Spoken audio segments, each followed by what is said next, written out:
cavalcade of sports is on the air. Gillette presents the World Series. This afternoon from Sportsman's Park in the Mound City, St. Louis, we bring you the play-by-play report of the sixth game in the colorful Hard-Fought Championship Baseball Classic between the St. Louis Browns and the St. Louis Cardinals. This is Don Dunphy with Bill Slater and Bill Corum greeting you for the Gillette Safety Razor Company, your radio host at outstanding sports attractions the year round. Well, here is the game that could be the final game of this series if the Cardinals win it. And if not, the Browns come through victorious. They will send it into 7 games. Right now, it's the Cardinals, the National League champions, leading by 3 games to 2. And what a great series it has been. The Brownies came through to take the first game by a score of 2-1. Denny Galehouse out-pitching Mort Cooper. In the second game, 11 innings, the Cardinals came back to tie it up 3-2. Flicks Donnelly, a relief pitcher, outpointing Bob Muncrief, another relief pitcher. And then the third game, the Brownies took first place again in this series, 6-2. Jack Kramer out-pitching Ted Wilkes, who was relieved early in the contest. The Cardinals tied it up on Saturday, winning 5-1, when they unleashed their latent batting power. Harry Brackeen, a southpaw, nipping Sigmund Jack Jakucki of the Browns. And so they went into yesterday's great battle between Mort Cooper and Denny Galehouse, the starting pitchers of the opening game, and the Cardinals won that one 2-1 on home runs by Ray Sanders and Denny Litweiler, or they might be playing yet.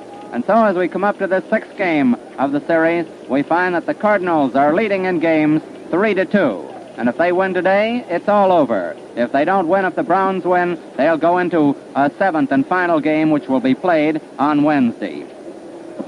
It's going to be the starting pitchers of the second game working today. Left-handed Max Lanier for the St. Louis Cardinals and Nelson Potter for the St. Louis Browns. Neither of these pitchers finished that contest, that second game, although they both pitched very well.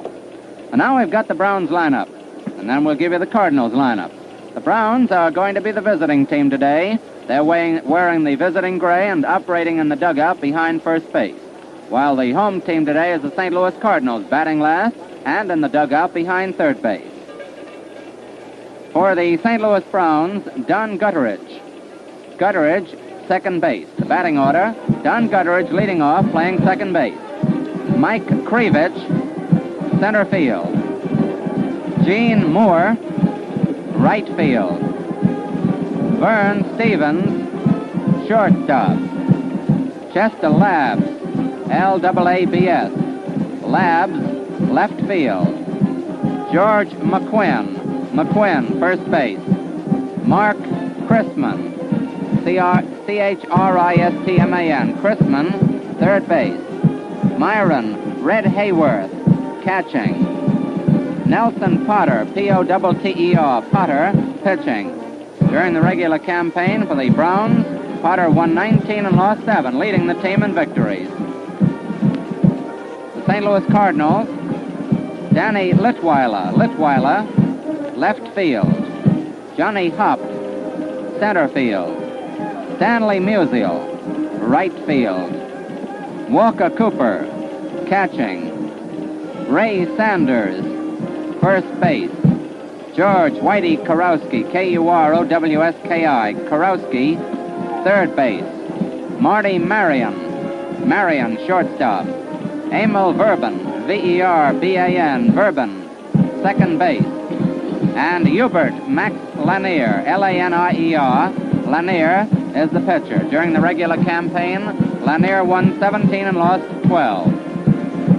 The umpires at the home plate, Bill McGowan of the American League. At first base, Tom Dunn of the National League. At second base, George Pipgrass of the American League. And at third base, John Ziggy Sears, S-E-A-R-S, of the National League. There it is again.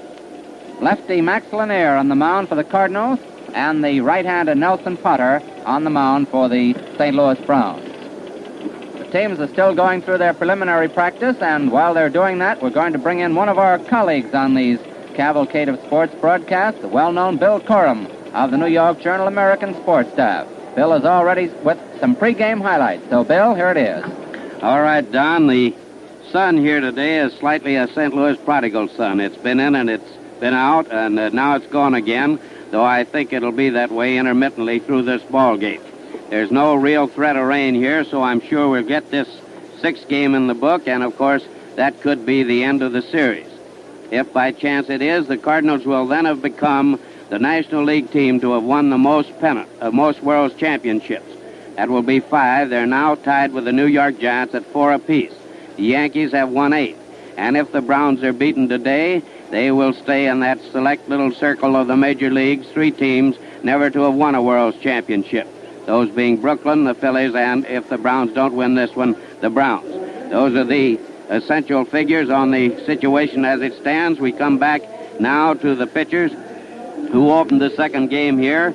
Potter of the Browns, who worked 6 innings, gave up 6 hits and 2 runs, both unearned, 2 walks, and struck out 3. He was not the losing pitcher in the game. Bob Moncrief was. That was that 11-inning thriller, the second game of the series that the Cards won 3-2. Against him that day was Max Lanier, who pitched 7 innings, yielded 5 hits, 2 runs, both earned, gave 3 bases on balls, and struck out 6. Max was just sailing along until Crispin singled, Red Hayworth doubled, and pinch hitter Mancuso, batting for Potter, singled in the second and tying run. And then when Mike Krivich doubled to start the 7th inning, why, Max was relieved by Blix Donnelly, who pitched such beautiful baseball and who'll be right here at his shoulder today. And that was the game, too, by the way, in which Donnelly made that marvelous play at third base, snatching up a bunt and getting the runner and saving the Cardinals' bacon, much the same as Mort Cooper did yesterday on a bunt when he nailed Krivich at second base. Many people think the crucial play of yesterday's great ball game. Now today is Thanksgiving Day up in Canada, and I know we've got a lot of listeners up there, many stations and a lot of listeners, and we give Thanksgiving down here that we've got such good neighbors up there. And we hope it'll be a fine day there. Now, I told you that the Cardinals have a great chance here to become the leading team in the National League at winning World Championships. And I was just down there talking to Lanier a minute ago, and he said, Bill, I got to win this one. He said, it's been a long time now. I'm due to win a ball game. He's a nice boy, Max. Chunky North Carolina kid. He had a brand new haircut today and is all sharpened up. I said to him, how's your arm? And he says, nothing wrong with my arm, and I feel that I'm due to win a ball game. I suppose Potter feels the same way, though I didn't get a chance to talk to him. He's a nice young fellow from over here at Mount Morris, Illinois, and a great pitcher, the leading pitcher of the Browns this year with a record of 19 victories and 7 defeats, and a very fast right-hander who pitched good ball when he opposed Lanier before. The popular favorites in this series we see here at the park, and I'm sure you listeners know better perhaps than we do, are the Browns, and that's only natural. Their dramatic finish in the American League pennant race, the fact that they never have won, that they're sort of, in a sense, the poor relations of the Cardinals, and I know nobody will take that amiss here because the Browns were the first team here, but in recent years, the Cardinals have won 8 out of 19 pennants in their league, and they have been the people in St. Louis. So it's natural for Brown fans to be rooting for the Browns and for the whole country to be pulling for them. And they haven't played at any time, either at the end of the pennant race or in this series, like a team that had any intention of quitting, and I'm sure they're not going to. But they're up against sudden death today, and it could be that when the shades of evening come here to Sportsman Park again, another World Series will be in the book, and we who live back in the East will be heading across Old Man River and back home again. That's pretty much up to Potter and to this embattled Brown team that has its back to the wall here this afternoon. And speaking of the wall, I look out toward the right field pavilion and see for the first time a few empty spaces out there. Not too many, not too big patches. The crowd, to me, is surprisingly good. Of course, all the other seats except bleacher seats are sold, and that's the only vacant spots that I see. And I think that is a surprisingly good showing since, after all, this is Blue Monday. Now, I just saw an old gentleman down there I always like to talk about because he's one of the grand men of baseball, and that's Mr. Connie Mack. And I asked him last night about yesterday's game. He said, goodness gracious me, Bill, wasn't that a great ball game? And that's as near as Mr. Mack ever comes to profanity. He's just one of the grand men of baseball and indeed of this country. He won the Bach Award there in Philadelphia, and to see him here straight and spare and wonderful looking at 82 years old is a great inspiration to us younger fellows. I also see the youngest magnet, that is, aside from young Carpenter, who just fought his way into the Philadelphia Phillies, and by the way, we'll have his general manager, Herb Pennock, up here in a few minutes. I see Horace Stoneham of the Giants, and there is a true baseball fan who never misses a World Series ball game, and it's a great pleasure to see him out here. And I know Horace is getting a whale of a kick out of the fact that up to now, at least, the Cardinals are leading because he's a great National Leaguer. And that's my story up to now. But I'll be back at the end of the game to give you my slant on the crucial plays in this climatic game of the series. Fans, there's an easy and a hard way of doing most everything. In shaving, the easy way is the all Gillette way. Yes, shaving's a cinch if you prepare your whiskers with Gillette shaving cream and breeze through them with today's Gillette Blue Blade. What shaves you get, how smooth and comfortable your face looks and feels. Now there are 2 Gillette shaving creams, lather and brushless. Choose the kind you prefer. Both are tops in their fields. Extremely fast-acting, thoroughgoing beard-softening aids that really do the trick. Ask your dealer for Gillette shaving cream, lather or brushless, only a quarter. Well, the lineups have been announced over the public address system, and Max Lanier and Nelson Potter, the starting pitchers and possibly the finishing pitchers in this game, are still warming up.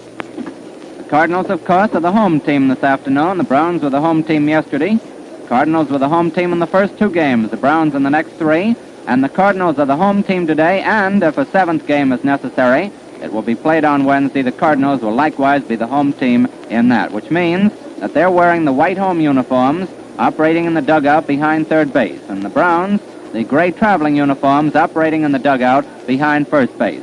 The umpires have come out on the field now and gone over the rules with the 2 managers, Billy Southworth of the Cardinals and Luke Sewell of the St. Louis Browns, and also catcher Walker Cooper of the Cardinals, who is the captain of that team. And now the Cardinals are going out on the field, getting a very spontaneous hand.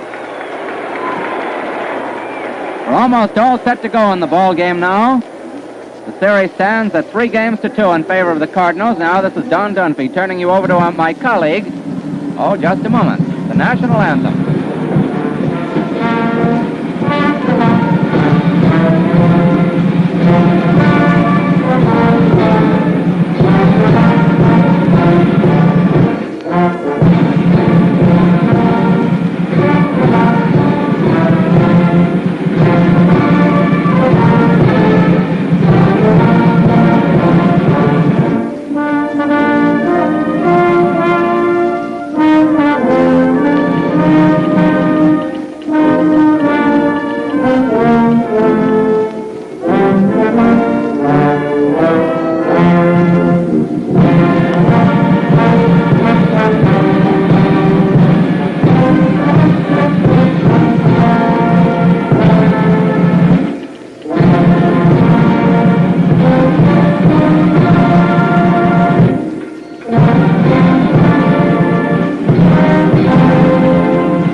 To cover you through the first 4.5 innings of what should be a great game in great St. Louis, here is Bill Slater.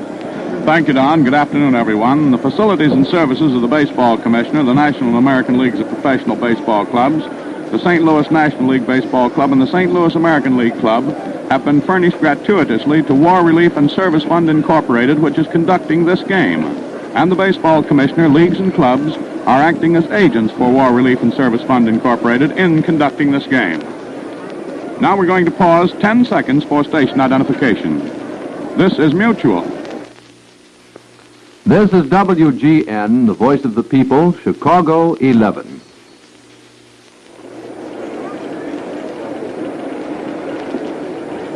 It's the embattled Browns with an uphill job ahead of them, and the Cardinals within 1 game of the 1944 World Championship, who are about to clash on the surface of Sportsman's Park down below us there.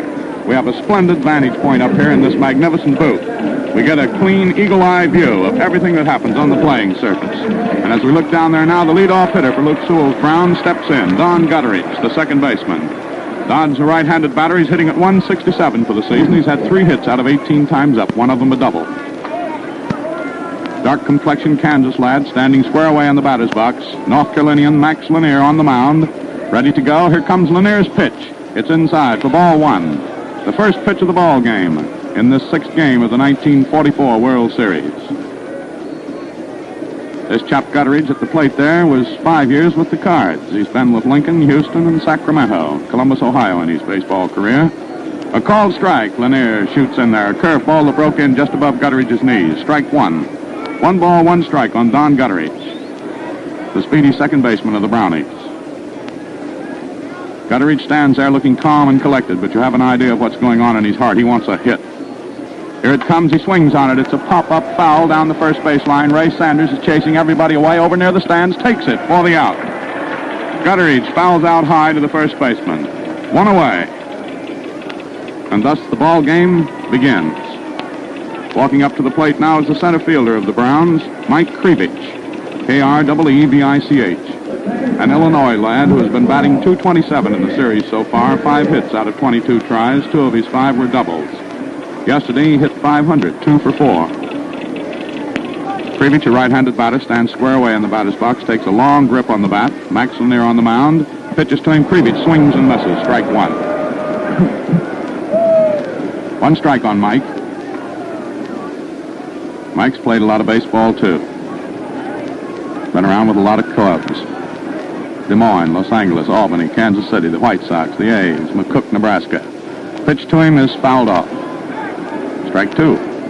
He reached out for that, looked as if he was going to try to place it right back over the infield somewhere, then decided, practically in the middle of his swing, to hold up a bit. And it was fouled off to the right. 2 strikes on Krevich. It's the beginning of the ball game. 1 out, nobody on for the Browns in the top of the first. Lanier on the mound pitches. Krevich takes it inside, a fastball, mighty fast. Ball 1. 1 ball, 2 strikes. Now Max gets set out on the mound again, gets the signal from Burley Walker Cooper behind the plate, gets ready to fog another one in there to Mike Krevich. Here it comes. Krevich fouls it off against the screen behind the catcher. Plate umpire Billy McGowan puts a new ball in play. Lanier slips his glove off, holds it up under his arm, and turns around, gathers up some dirt, and rubs that ball up very carefully. Meanwhile, Krevich is still pushing that bat of his back and forth.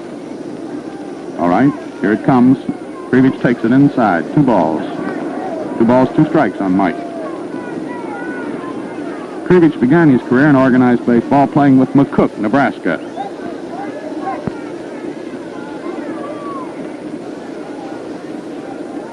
Two and 2 count on Krevich. Lanier pitching carefully. Krevich swings, misses. Lanier strikes him out. Strikeout number 79 in this series. More than have ever been chalked up in any World Series before in history. They passed a record of 77 yesterday afternoon. 2 away for the Browns in the top of the first. Gene Moore, the Texan, steps up there now, a left-handed hitter. Lanier, a left-handed pitcher, looking him over. He pitches. Moore goes for it and doesn't quite get it. He pulled up. It was a strike. Lanier looking mighty hot with that curveball. Left-handing it in there. Nobody on. 2 away. Top of the first. A crucial ball game. Here it comes. A called strike on Moore. Lanier was terrifically sharp with that one. It was a fastball in close. Over the inside corner. Midway between the waist and knees. Now Gene Moore, who just wiggles that bat a little bit before he swings it, gets ready. Here it comes. He takes it. It's high, above the shoulders and inside. Ball 1. 1 ball, 2 strikes. Again this afternoon, good weather. Coolish kind of weather. A footballish twang to it. All right, 1 ball, 2 strikes on Moore. Here it comes. He fouls it off. It's still 1 ball, 2 strikes. On deck to come up if Moore manages to connect is Vern Stevens. Stevens led the Brownies in hitting yesterday. He got 3 hits out of 4 times up. Moore has been hitless for the last 2 games. He was one of the hitting stars of the first 2 games. The pitch to him, outside. It's a ball, 2 balls, 2 strikes. Moore has hit .211 for the season. 4 hits out of 19 times up. Played with a lot of teams in his time. Here it comes to him. He takes it outside for ball 3. A full count on Moore. Nobody on, 2 away, top of the first. This boy Moore has played down the Texas League. He's played with Peoria in the 3I League, the Cards, the Braves, Brooklyn, Washington. In the World Series now at 35 with the Browns. A 3 and 2 count on him. Moore's going to be put to it. So is Lanier. Here it comes. He takes a called third strike. He's out. And Lanier strikes out 2 of them in the top of the first inning. Nothing across for the Brownies. Gutteridge fouled out to the first baseman Sanders. If you just tuned in, Krivich went down swinging, and Moore was called out on a called third strike. So in the top of the first inning, no runs, no hits, none left on for the Brownies, and no errors for the Cards. The Cards, incidentally, have made just 1 error in the whole series up to this point. They established during the regular playing season, as you undoubtedly know, a new Major League fielding record. Now striding to the mound to pitch this afternoon for the Brownies, Mr. Nelson Potter. Boys call him Nellie. Potter hails from Mount Morris, Illinois. He lives in Mount Morris, went to school there. Back in 1943, last year, he won 10 and lost 5 for the Browns after being drafted from Louisville. This year, 1944, which is his 6th year in the majors,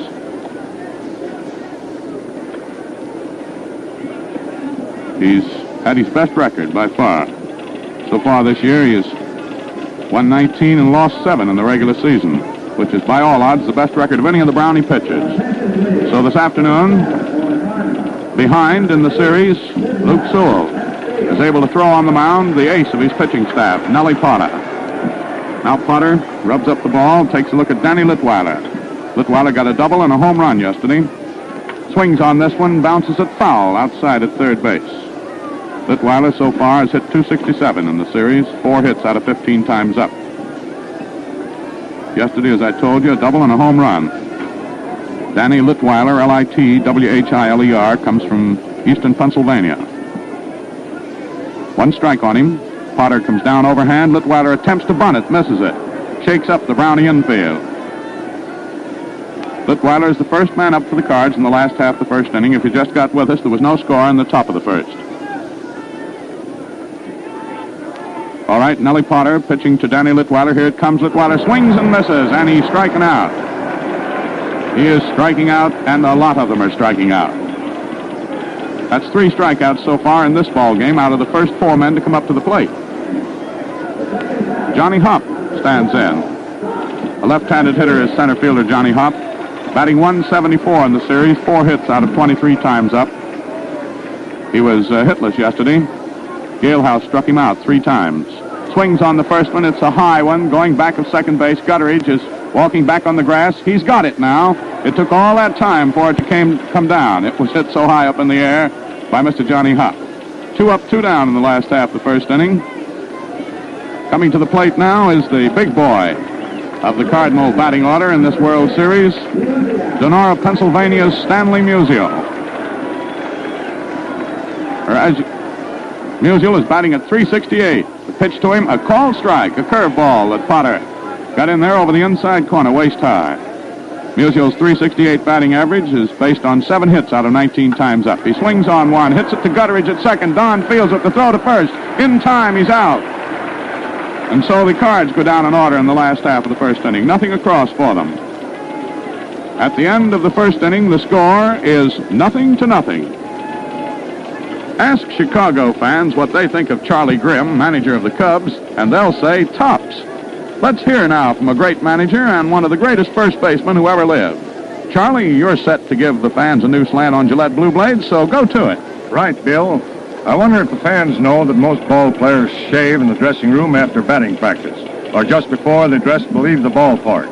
That means they have to step on it. So their first choice is a Gillette Blue Blade. You can't touch it for fast shaves that look as good as they feel. You said it, Charlie, and thanks a lot. The Gillette Blue Blade is #1 in the shaving league because it has the sharpest, smoothest finished edges modern methods can produce. Won't you men try it and see for yourself? Here's the start of the second inning now. Both sides went down in order in the top of the and the bottom of the first inning. Been 87 strikeouts so far. 87 strikeouts is the all-time record for World Series, made by the Cards versus the Athletics back in 1931. The Browns and the Cards have surpassed the record for 5 games. Been 3 strikeouts in this game so far. Vern Stevens is up, hits a long one, foul down the right field line. Strike 1. Stevens, a right-handed batter. The shortstop, you know, a West Coast lad, hitting at .278 for the series. 5 hits out of 18 tries. Yesterday was his big day. He got 3 for 4. 1 strike on Stevens now. Here's the pitch. Lanier. A little bit outside with that. Ball 1. 1 ball, 1 strike. Stevens might have been inspired yesterday. His 19-month-old son and his father were both here watching him. Swings on that one, foul tips it onto the ground behind the catcher. Strike 2. 1 ball, 2 strikes. No score in the game. We're into the second inning. This is the beginning of it. This chap Stevens has played a lot of places. Played in Johnstown, Pennsylvania, in the Middle Atlantic League, in San Antonio and Toledo. Mayfield in the Kitty League. He's one of the standouts here of the Browns. Pitch by Lanier is low to him for ball 2. 2 balls, 2 strikes. Vernon Decatur Stevens, Jr. Right-handed batter with that very wide batting stance. His feet are spread just as far apart as his body will permit. Here it comes. He swings and misses. He strikes out. That's 3 of them that Lanier has struck out. He has struck out 3 out of the first 4 to face him. That, of course, goes right along with the main point in this World Series. Tremendous pitching all the way through. Chester Labbs, the left fielder, will try to break into this pitching supremacy that Max Lanier has thrown up here to the first 4 men. Labbs, a right-handed batter. Batting at 154. It's a called strike that Lanier comes through with. A curveball just above the knees on the outside corner to the right-handed hitter. Now Lanier takes plenty of time. He's wearing a red undershirt under his baseball shirt. Pitches inside. Labbs leans back leisurely to get away from it. Ball 1. 1 ball, 1 strike. Labbs is a Michigan gentleman. Bright sun shining now on the playing surface of Sportsman's Park. Now Max Lanier bends way over, winds up, pitches. Labbs swings on it. It's a long fly to deep center field. Hop is going back near the fence, and he can't get it. He dives against the fence. The ball rolls away from the fence. Labbs is crossed second. He's heading for third, and he is held up at third with a triple, a terrific blow to center field.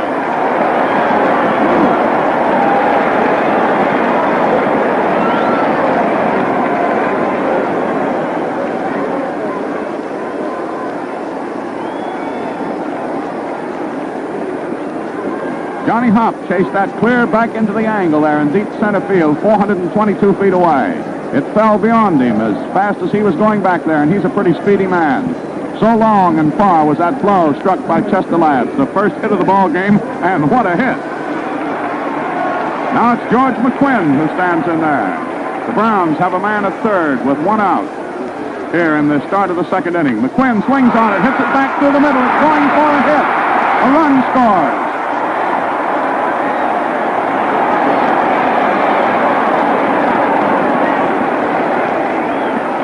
McQuinn, who is the leading hitter of the series on both teams, came through. He hit Lanier's first pitch right back through the middle, a ground ball into center field. And Chester Labbs came galloping in from third, and the Browns are ahead 1-0. And Ted Wilkes goes to work in the bullpen of the Cardinals. Man on first, 1 run in, 1 out now, and Christman up. There's a throw to first. McQuinn gets back in plenty of time. For Mr. McQuinn, that was his 7th hit of the series, and 15 times up. A called strike is the pitch to Christman. Mark Christman, Missouri lad, hitting at 105 so far in the series. 2 hits out of 19 times up. He was hitless yesterday against Mort Cooper.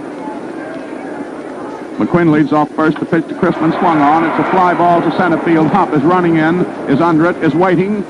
He's got it. Christman is out. McQuinn holds it first. 2 out. 2 out, 1 run in here in the top of the second inning.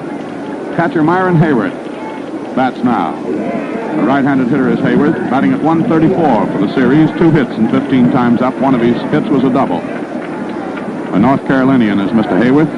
Stands square away in the batter's box. Tall, rangy, and husky. Lanier pitches to him. Hayward swings and misses. Strike 1. 1 run in the top of the second. The Browns are ahead 1-0. A fine crowd out here this sunny afternoon. Sunny and cool. Now Lanier looks at first, pitches to the plate. Hayworth swings and misses for strike 2. Suddenly here, everything blew up in Mr. Lanier's face. Facing the first 4 batters, he was in splendid control. Struck out 3 of the first 4. And Chester Labs rudely rocked the ship by tripling to center field.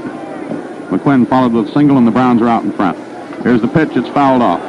The count on Hayworth remains 2 strikes. McQuinn, the silent Virginian who came through with that run-producing single. Leading off first there, looking out toward the scoreboard, finds it, I think, at the moment to his liking. Sees the Brownies ahead by 1 run. Hayworth anxious to prolong this Brownie rally here in the top of the 2nd inning. Score 1-0. Lanier anxious to snuff it out. Pitches now. Hayworth swings on it. It's a fly ball to center field. Hopp is running in under it. He's under it now. He waits. He's got it. The side is retired. Hayworth flying out to center field. So the top of the 2nd inning brings in a Brownie run on 2 hits. Lab's triple and McQuinn's single. 1 man left on. No errors by the Cards. So the Browns are 1 up on the Cards as we go into the last half of the 2nd inning.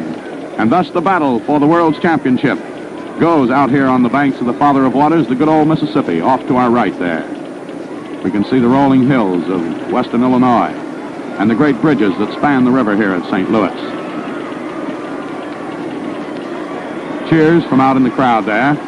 Cheers for Labs as he goes out to left field. The whole bleacher crowd out there and everybody in the stands giving him a tremendous ovation for that triple that he banged out just a moment ago. Now going to the mound with a 1-run lead, Nelson Potta. Sturdy right-hander, the pitching ace of the Brownie squad, taking his warm-up pitches down here to Frank Mancuso, waiting for Red Hayworth, who was up at the plate as the inning was terminated, the top half of the 2nd. Hayworth is all dressed up now, and all those things a catcher wears. Comes out, takes the warm-up pitches from Potta, throws the ball down to 2nd. The Brownie infield peppers it around there. And here we are leading off in the last half of the 2nd inning. Big Walker Cooper, William Walker Cooper, if you want to be technical about it, steps up here. The right-handed batter is Cooper, a long ball hitter. He's had 2 doubles and a triple in the series. Swings on a curveball that he misses. Cooper's performance has been pretty good. Batted at .263, 5 hits out of 19 times up. 2 doubles and a triple. Swings on that one, and a beautiful catch by Stevens. Magnificent.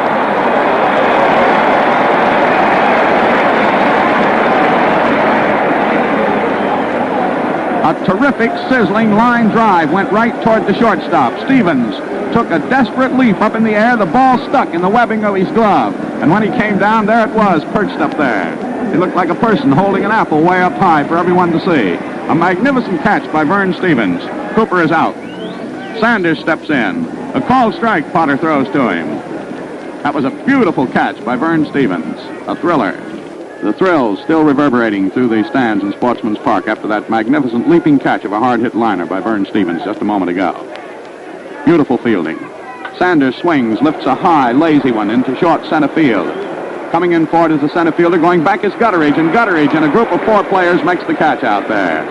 Little old Don, speedy boy, scudding back on the grass there. The short center field gathered in that pop-up that Ray Sanders banged up there for them. 2 out. Browns with a 1-run lead, moving in here. Anxious to hold these Cardinals. 2 out, nobody on, and George Whitey Kurowski, the hitter. Kurowski, a right-handed batter, hitting at .200, had 4 hits out of 20 in the series, got 1 yesterday. A pitch to him as he swings on this one, hits it down past Crispin, down the left field line. Crispin is chasing it, and Kurowski, taking his turn, holds at first. It's a hit. A hard-hit ball in between Crispin and third base. Crispin got over to his right, knocked it down. It rolled away from him, but too far for him to go after it and make any play on Kurowski at first. It's a single for Kurowski on the first hit of the game off Nelson Potta. Puts a man on first, the first card to get on. Brings up long, lean Marty Marion, the shortstop, a right-handed hitter. Marion has hit 3 doubles in the series so far. Takes the first pitch, a curveball that broke away for ball 1.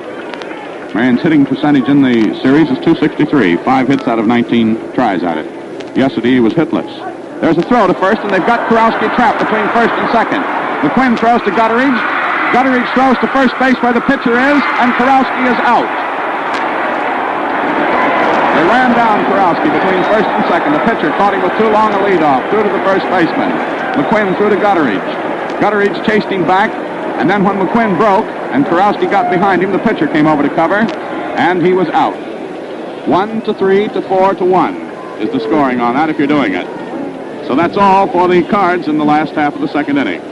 No runs for them, 1 hit, none left on, no errors by the Browns. At the end of the second inning, the score is Browns 1, Cardinals nothing. There's no need for me to tell you why a duck's back sheds water. But do you know that tough whiskers do much the same thing for much the same reason? Yes, whiskers are naturally oily. So to give them a good soaking for smooth, easy shaving, first remove the water-resisting film that surrounds them. Gillette Brushless does that trick presto. Also, it blankets water right at the base of your bristles, and boy, how they drink it up. For extra shaving speed and comfort, use fast-acting, thoroughgoing Gillette Brushless. It helps soften whiskers in a jiffy, cleans your pores, lubricates your blade, protects your face. Also, it's grease-free and can't clog your razor or wash bowl drain. Ask your dealer for Gillette Brushless, only a quarter, and enjoy faster, easier shaves.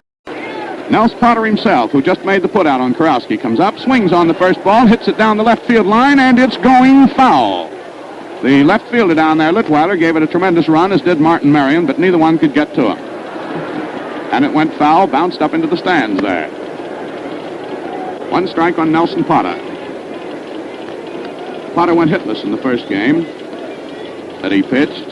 No hits out of 2 times up so far in the series. This is his 3rd appearance there. Now lefty Max Lanier pitches to him, a call strike, a very fast one.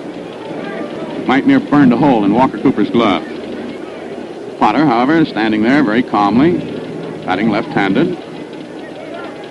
Lets the next one go, and it's just inside. A fastball that Lanier was trying to snip over the inside corner. Didn't quite get it. 1 ball, 2 strikes the count. 1-0 the score. Browns in front. Here it comes. Potter takes it. It's outside. Ball 2. 2 balls, 2 strikes. Yes, sir, a thrill a minute here in Sportsman's Park in the 1944 World Series. You just can't beat it. My goose pimples have come up and gone down so many times that I don't know what to do. Here's the pitch. Potter swings on it. Foul tips it. 2 balls, 2 strikes.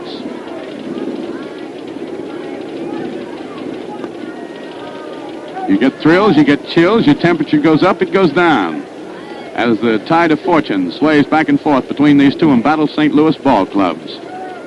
What a fight they are putting on. Here's the pitch to Potter. He takes it, and it's ball 3. Lanier had 2 strikes on him. Now he's pitching very carefully, working for the outside corners, just missing them. In Mr. Potter's case, outfield is straight away, not too deep on Potter. Here comes the pitch, and it's a called 3rd strike. That will be strikeout number 4 for Mr. Max Lanier. 1 away, nobody on, and now the top of the Brown batting order comes up. That means the leadoff man, Don Gutteridge, who fouled out to Ray Sanders at first base his first time, will stand in here. Gutteridge, a fairly dangerous man, finds the outfield playing him straight away, fairly deep in left. The pitch to him, swung on, and blopped up foul back toward the dugout here. Here comes big Walker Cooper, and he runs against the railing down here and can't get it. I don't think that hurt him. It would take more than a railing of that size to hurt that big fella. If anything, he hurt the railing. So if you're going to put out any sympathy, why, give it to the railing. He's all right. Comes walking back in there. Almost got it. Stuck that long left hand of his up there in a Navy officer's lap, but the ball went in too deep for him. 1 strike the count on Gutteridge. Lanier working. Here it comes. Gutteridge swings on it, fouls it on the ground down the 3rd baseline. Almost goes into the dugout of the Cardinals down there. 2 strikes on Gutteridge. Gutteridge is heading overseas with Luke Sewell when the series is over to talk to men in hospitals and to help entertain soldiers. Here's the pitch to him. It's a fly down the right field line. Musial is running for it. Makes a beautiful catch on it in foul territory. A nice running catch by Stan Musial, the right fielder. And Gutteridge is out. A long foul down the right field line did it. That's twice Gutteridge has fouled out. Once to the first baseman and now deeper to the man behind the first baseman, the right fielder. 2 away, nobody on. Top of the 3rd inning, the Browns in front, 1-0. They scored a run in the top of the 2nd. on Labb's triple and McQuinn's single, if you just came with us. It's Mike Krivich who comes up now, right-handed batter. Swings on the first one, laces it towards center field. Hupp is running. He can't quite get it. He gets his glove on it. It bobbles away from him. Krivich is trying for second. Here comes the throw. He slides in safe at second. It's a double for Mike Krivich, the third hit for the Browns. The Browns have now had a single, a double, and a triple. Krivich is on at second. Johnny Hupp made a valiant effort to get that one. Hupp is very speedy, as I've said repeatedly. He was tearing with the speed of an express train to his left, stretched out his glove, it bounced off his glove, and Krivich made second. 2 out, man on second, Gene Moore up. Moore was out on a called strike, his first appearance at the plate this afternoon. He's a left-handed batter. Takes the first pitch from Max Lanier. It's a ball outside, ball 1. Krivich at second with a fair lead off, not too much. Moore standing there jiggling that bat of his in that funny way he has. Takes a pitch that's low. It rolls away from Walker Cooper, but Krivich doesn't take any liberties with Cooper's throwing arm. He gets himself back to second. 2-0, the count on Gene Moore. Lanier will be pitching very cagily to Moore. Moore was a piece of poison for the Cards in the first couple of games of the series. He's been sort of held in leash here the last 2 games. May break out now, you can't tell. Takes a pitch low for ball 3. 3 balls, no strikes on Gene Moore. The next batter after Moore is Vern Stevens, the shortstop. All right, Moore still standing there, practically motionless except for that bat that he just jiggles up and down. Takes a pitch outside, a curveball that broke away, and Moore is walked. Ted Wilkes, Fulton, New York boy, is warming up in the bullpen for the Cardinals now. That's the first base on balls given up by either pitcher. It puts Moore at first with Krivich at second, and it brings up the man who drove in more runs than any other batter in the American League in 1944, Vern Stevens, a right-handed hitter who struck out his first time up today but was on a rampage yesterday, getting 3 for 4. Stevens stands in there, spreads his feet wide apart, looks out at the pitcher, shoves his cap back on his head. Takes a pitch low for ball 1. The chant rises in the stands here as Max Lanier has a little trouble at the moment with his control. He was going along pretty smoothly here in the top of the 3rd inning, got the first 2 men out, pronto. Then Krivich doubled. Moore is walked. 2 away, men on first and second. Stevens swings on it. It's to the right of Marion. He has it to play at second in time to force Moore and retire the side. And that might have been a hit in a lot of places, but not in the place where Martin Marion was. A beautiful throw forces Gene Moore at second. 6-4, the force out on Moore at second if you are scoring. And in the top of the 3rd inning, no runs for the Browns. On 1 hit, 2 men left on. No errors by the Cardinals. So the Cardinals are behind by a run as we go into the last half of the 3rd inning. And now we're going to pause 10 seconds for station identification. This is Mutual. This is WGN Chicago 11.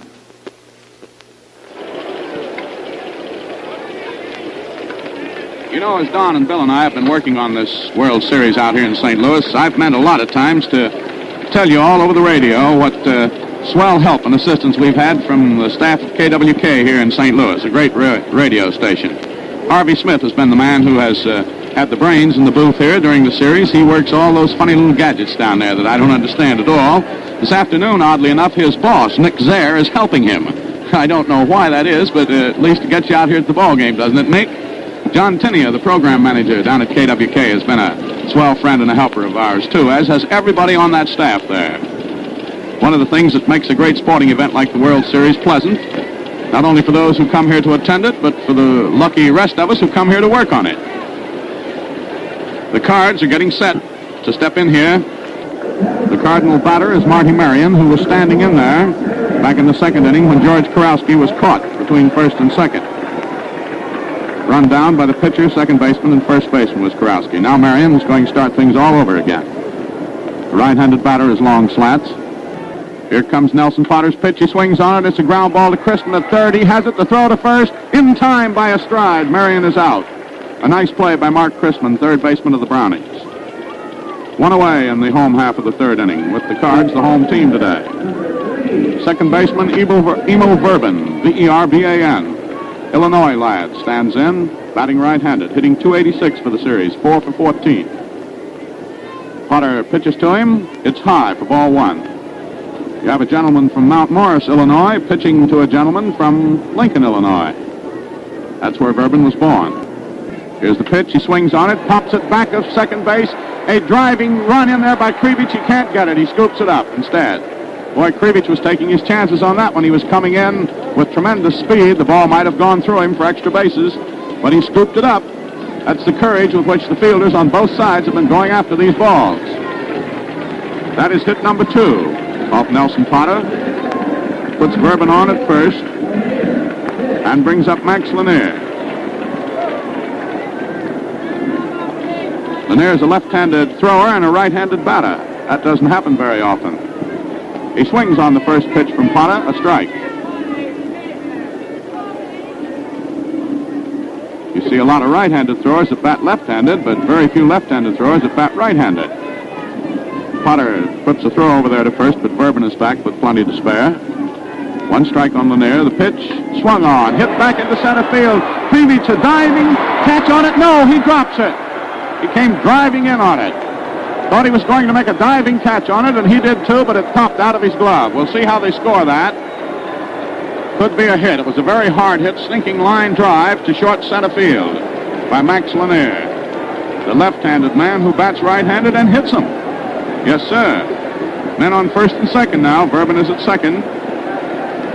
If Krivich had held on to that, Bourbon would have been a dead goose. It's scored as a hit for Mr. Lanier. 2 hits to center now, and Nelson Potter is in some trouble. Men on first and second, 1 out, and up is Danny Litweiler. Hit a double and a homer yesterday. Potter pitches carefully, a curveball low to Litweiler. Ball 1. A great many think that long home run of Litweiler's to center field yesterday was the best hit ball of the series so far. Right now is when we're mostly concerned. Bourbon is leading off second, and Potter turns around, bluffs him back on. 1 ball to count on Pennsylvania's Danny Litweiler, a right-handed batter. He swings, misses, drops his bat. Bat went scudding off on the ground behind the plate umpire, Bill McGowan. A strike on Litweiler. Bobby Muncrief is working out in the bullpen of the Browns now. Men on first and second for the Cardinals. They have a rally underway here in the last half of the third. The Browns are ahead 1-0. Cards on first and second. Lanier at first, Bourbon at second. 1 out. Litweiler up. The count 1 ball, 1 strike on him. Here's the pitch. He swings and misses. The count 1 ball, 2 strikes. That was about a 3/4 speed curveball that Potter had splendid control over, and it broke away from Litweiler's swinging bat. He couldn't get hold of it. The outfield, needless to say, is pretty deep on Mr. Daniel Webster Litweiler. Potter works. Here it comes. Litweiler swings on it. It's foul outside of third base. Goes right past manager Billy Southworth, coaching in the third base coaching box down there. Mike Gonzalez coaching at first for the Cards. And that third base coaching box that I looked at the other day for you is completely worn bare of sod now. Those 2 managers pacing back and forth in it have just taken all the grass away. 1 ball, 2 strikes on Litweiler. Men on first and second. 1 out. Here it comes. Litweiler swings on it, fouls it off on the ground behind the catcher. Still the count is 1 ball, 2 strikes. Muncrief continues throwing in the bullpen for the Brownies. Litweiler bangs the business end of his bat down on the plate, grabs hold of it, spreads his legs apart. Potter peers in for Hayworth's signal, has it, stretches, pitches. Litweiler takes it. Outside it is. Ball 2. 2 balls, 2 strikes. Litweiler had a fairly extensive career, you know, with the Phils in the National League. Been a Card now. This is his 2nd year. Now again, Potter turns around and bluffs Emil Bourbon into moving back a little closer to second. 2-2, the count on the batter, Litweiler. The pitch by Potter is swung on by Litweiler. He struck him out. Strikeout number 2, that is, for Potter in this game. It came at a very important time as far as the Browns are concerned. Makes it 2 out now with men on first and second. Struck out the big man. Here comes the batter. It's Johnny Hopp, the center fielder who bats left-handed. Hopp is looking for his 5th hit of the series. This is his 25th time at the plate. Potter stretches, pitches to Hop. Hop swings, misses. An inside curveball. Strike one. This boy Hop has played for Norfolk down in Virginia, Rochester, and Houston. Comes from a famous athletic family out in Hastings, Nebraska. One strike on him. Potter delivers. Hop takes it inside. Ball one. It was low inside, very close to his knees. 1 ball, 1 strike on Johnny Hop. Hop backs out of the batter's box.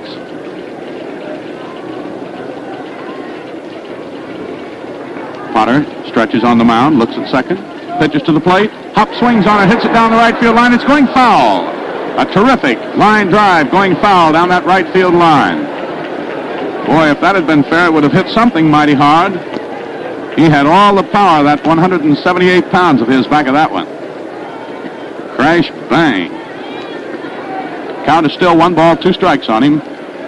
Everybody who ducked out there down the right field line, which was everybody, all you could see was people's heads sticking under seats practically. They're all back up again. Lanier is at first, Verben is at second, 2 are out. Hop is up. The count 1 ball, 2 strikes on him. Potter delivers. He strikes him out.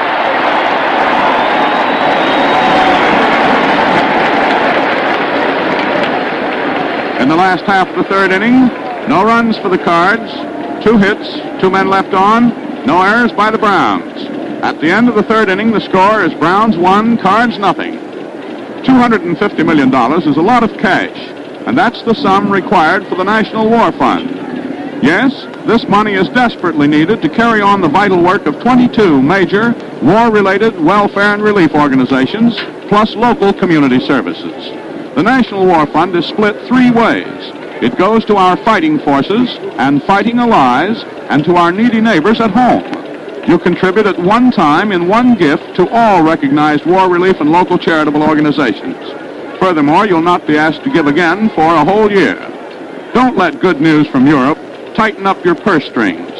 Your help is needed more now than ever. Open up your hearts and your pocketbooks, too. Give all you possibly can when the call comes in your community. The 4th inning. The Browns ahead 1-0. And coming to the plate now is the lad who had the big voice in putting them ahead. It's Chester Labs, whose terrific triple to center field back in the 2nd inning put him on at third where McQuinn drove him in. Labs, a right-handed batter. Max Lanier, a left-handed pitcher, pitches to him inside. Ball 1. Lanier pitching very, very hard. And a good pitcher he is, too, that sturdy North Carolinian down there with the left throwing arm. Here it works, and Labs swings and misses. Strike 1. 1 ball, 1 strike. Now Labs, a right-handed batter, stands in there, square away in the batter's box. Long grip on the bat, swings it back and forth. Here comes the pitch, it's outside. Ball 2, 2 balls, 1 strike. The umpires are Bill McGowan at the plate, Tommy Dunn at first, George Pipgrass at second, and Ziggy Sears at third. On deck is George McQuinn. Lanier winds up, pitches inside. Ball 3. 3 balls, 1 strike as Lanier, of course, works very carefully to this lad who laced out a triple his last time up. Now Freddie Hoffman, coaching at first for the Brownies, claps his hands together, comes in there and shouts something at Labs. The pitch swung on and missed. Strike 2. A full count. The string, she runs out. 3 balls, 2 strikes. Something's going to happen now.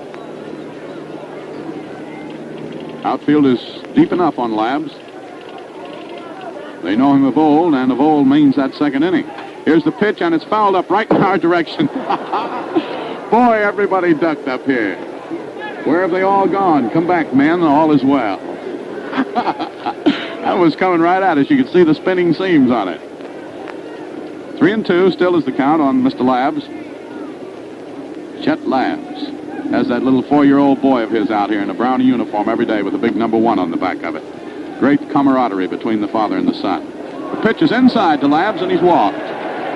Walk number 2 given up by Lanier. Puts Labs at first, brings up George McQuinn. McQuinn will present another problem for Lanier because McQuinn is the fellow who singled in that run back in the 2nd inning. Left-handed batter is Silent George, the Virginian. Stands a little deep in the batter's box, very loose and relaxed.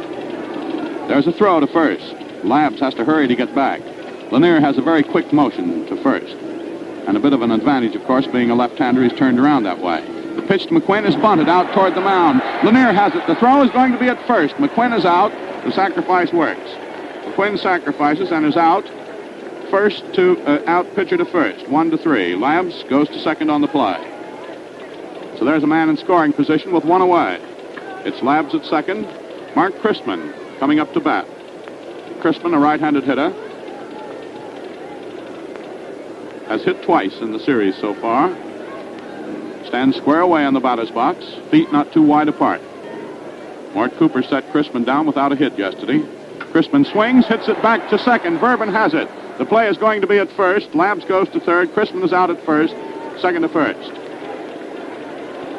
Bourbon to Sanders. Now Labs is at third.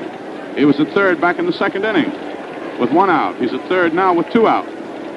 He's the only man on either team who has gotten to third so far. Now they're going to pass Myron Hayworth, which of course would be the strategy. First is open, and the pitcher is scheduled to hit next. So Hayworth is being purposely passed, an intentional pass to the big redhead. There's pitch out number 3, here's pitch out number 4, and Hayworth goes trotting down to first with an intentional pass, which becomes the third base on balls given up by Lanier. Puts men on first and third. Hayworth at first, Labs at third, and brings up the pitcher, Nelson Potter.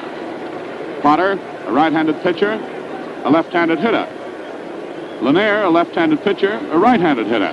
These pitchers just sort of cross back and forth on each other. Potter was called out on strikes his first time up in this game. Here comes the pitch. He swings on it, hits it on the ground to Bourbon at second. He has it. The throw to first in time. Potter is out, and the side is retired. In the top of the fourth inning then, no runs for the Browns, no hits, 2 men left on, and no errors by the Cards.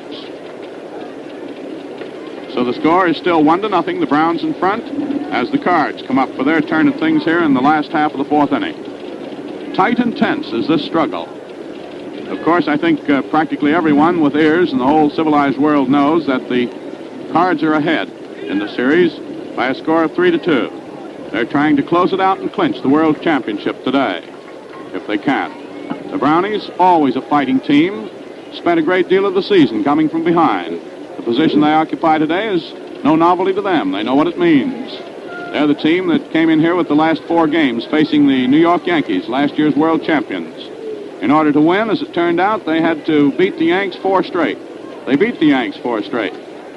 So they know what the darker side of what we laughingly call the 8 ball is. And if they're behind, it doesn't mean anything to them. They're in there fighting all the time. Now Nels Potter, who is a very definite part of the fighting strength of the Brownies and their ace pitcher of the year, is on the mound completing his warm-up pitches as the Cards get ready to come in there and swing that club in the last half of the fourth inning. The left-handed hitting right fielder, sturdy Stan Musial, will hit first. Musial has been tough for the Brownies. He's hit 2 doubles, a home run. Had a double yesterday out of 3 times up, batting at .368 for the series. The pitch to him, curveball outside and low, ball 1. All right, here it comes. Musial takes it again. It's ball 2. This lad Musial began his career as a pitcher for Williamson, West Virginia, down the Mountain State League. He was a pitcher and an outfielder with Daytona Beach in the Florida State League. Then, because of his hitting prowess, became exclusively an outfielder. Played with Rochester and Springfield in the Western Association, with the Cards, of course. Here's the pitch to him. It's low and inside for ball 3. 3 in a row pitched in there to Musial by Nels Potter. Now Potter slips off his glove, rubs up the ball a little bit, looks in for Hayworth's signal, shoots it in there, a called strike. Fast one. The automatic number. 3 balls, 1 strike. That makes the count on Musial. Musial glances toward third to get the signal from Billy Hayworth. Southworth, he has it. The pitch, swung on. A long fly ball to center field. Krivich is moving to his left, waiting for it. Waiting, he's got it. Musial is out on a fly to center.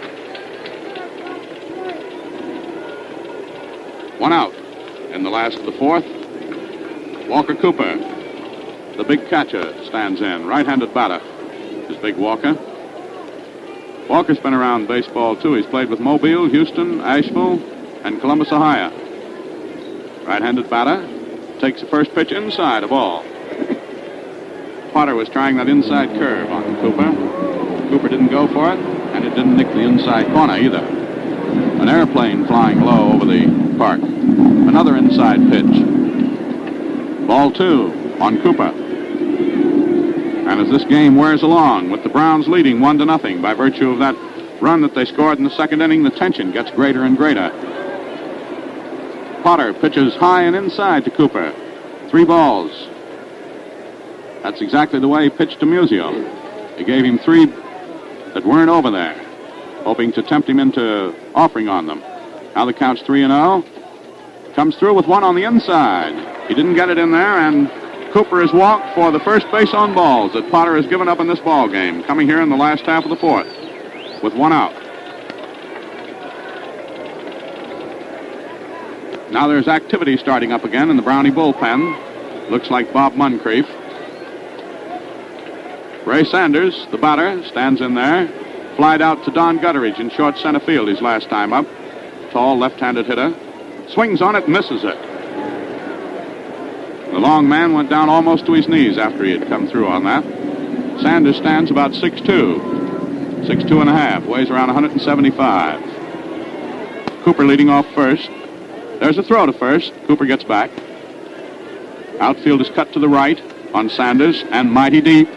And why not? He slammed a home run on the roof out there in right field yesterday. Here's the pitch. It's swung on. It's a ground ball to Gutteridge. It goes through into center field. Gutteridge making a terrific dive for it, and Cooper crosses to third.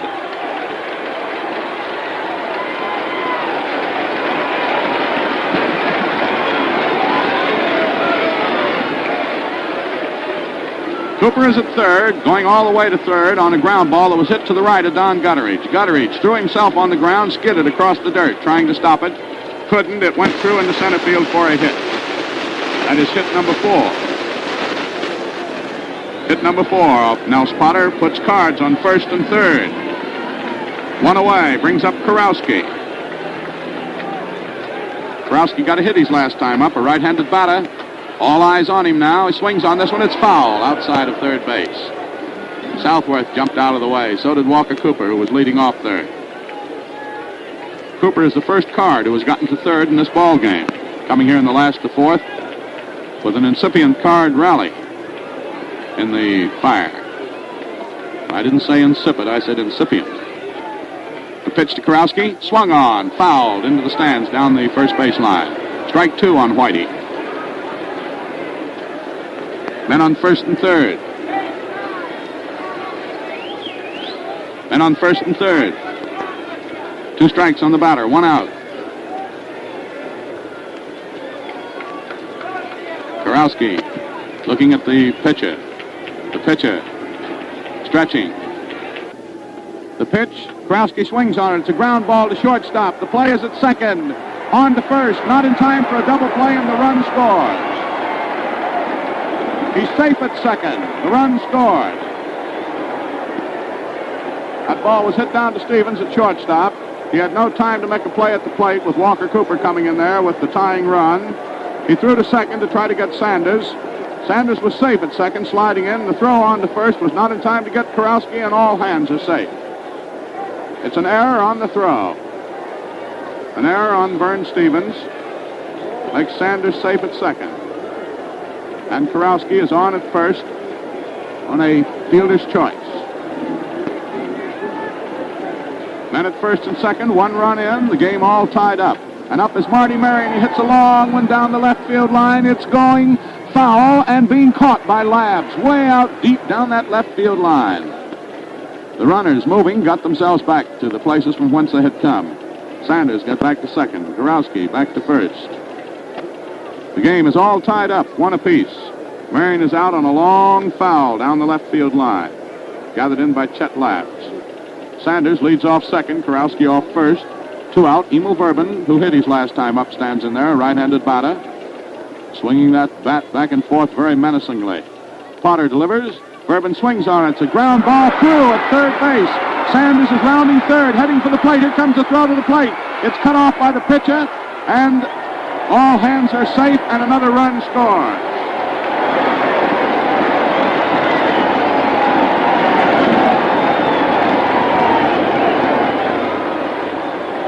That was hit number 5 off Nelson Potter. A very timely single by Emil Bourbon into left field. It was hard hit on the ground to the left of Christman, who made a noble dive for it but could not stop it. Sanders scored from second.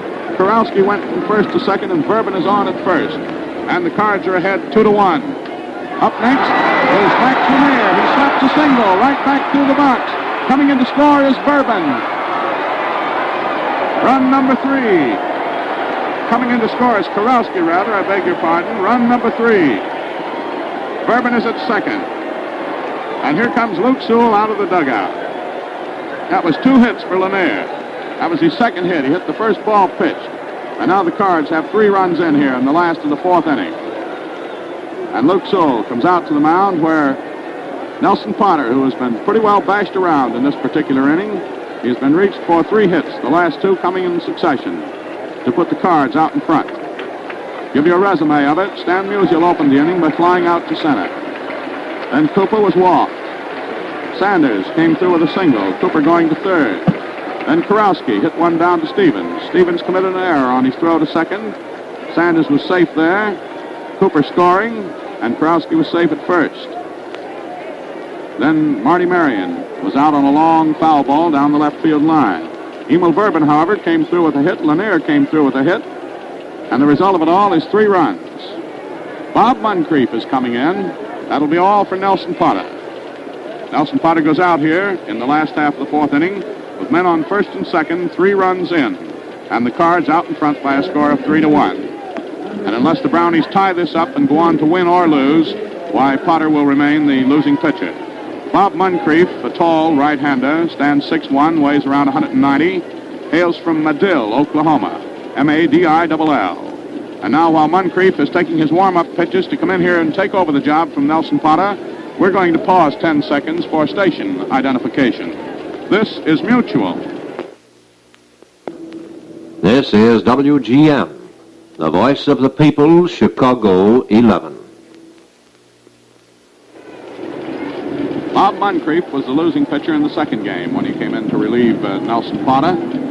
Blix Donnelly, who came in to relieve Max Lanier, who started against Potter today, was the winning pitcher in that second game. Moncrief's job right now is to get 1 man out. There are men on first and second. Lanier, now wearing one of those brilliant, silky-looking sweat jerseys of the Cardinals, is leading off first. Emil Bourbon, who drove in a run with a single to left, is leading off second. 3 runs have scored. The Cards are in front 3-1. The top of the batting order, Danny Litweiler comes up. Litweiler, a right-handed batter, has struck out twice. Potter has had the Indian sign on Litweiler. Let's see how Moncrief does with him. Or let's see how Litweiler does with Moncrief. During the season, Moncrief won 13, lost 8. Pitches to Litweiler, who swings and misses. Strike 1. Moncrief, a very determined kind of a fellow. Good-looking, brown-haired man. 1 strike he has on Litweiler. Men lead off first and second, Lanier and Bourbon. Here it comes. He swings on it. It goes to the shortstop. The play is at second, forcing Lanier and retiring the side. Litweiler bangs into a force out. And in the last half of the 4th inning, 3 runs for the Cardinals on 1, 2, 3 hits. 2 men left on, and 1 error by the Browns.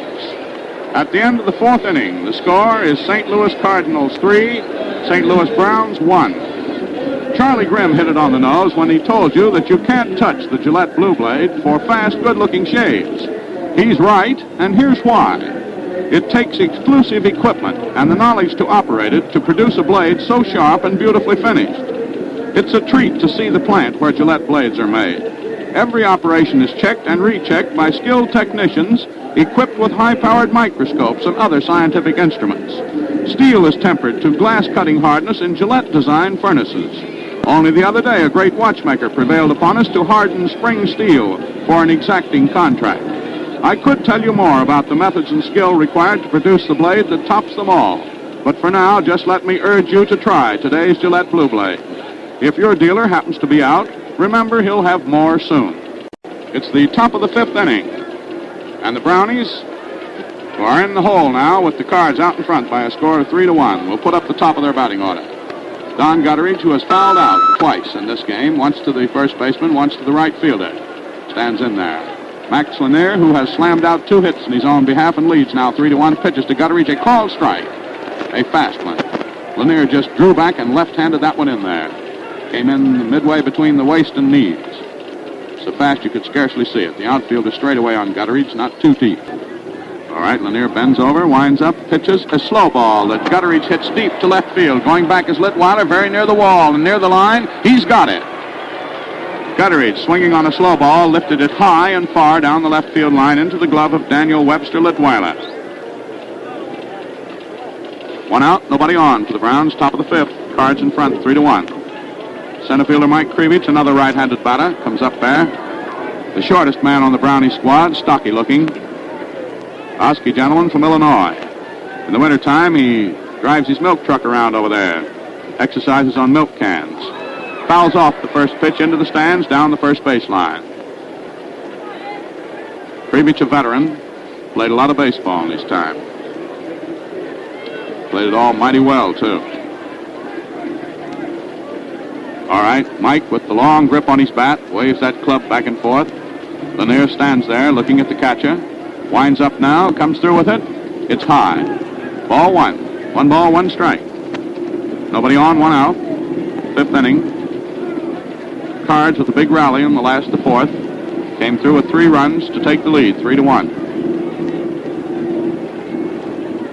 The overhand pitch swung on and missed. Strike 2. Krivich gave that the old Gazotskaloo. He didn't get any of it.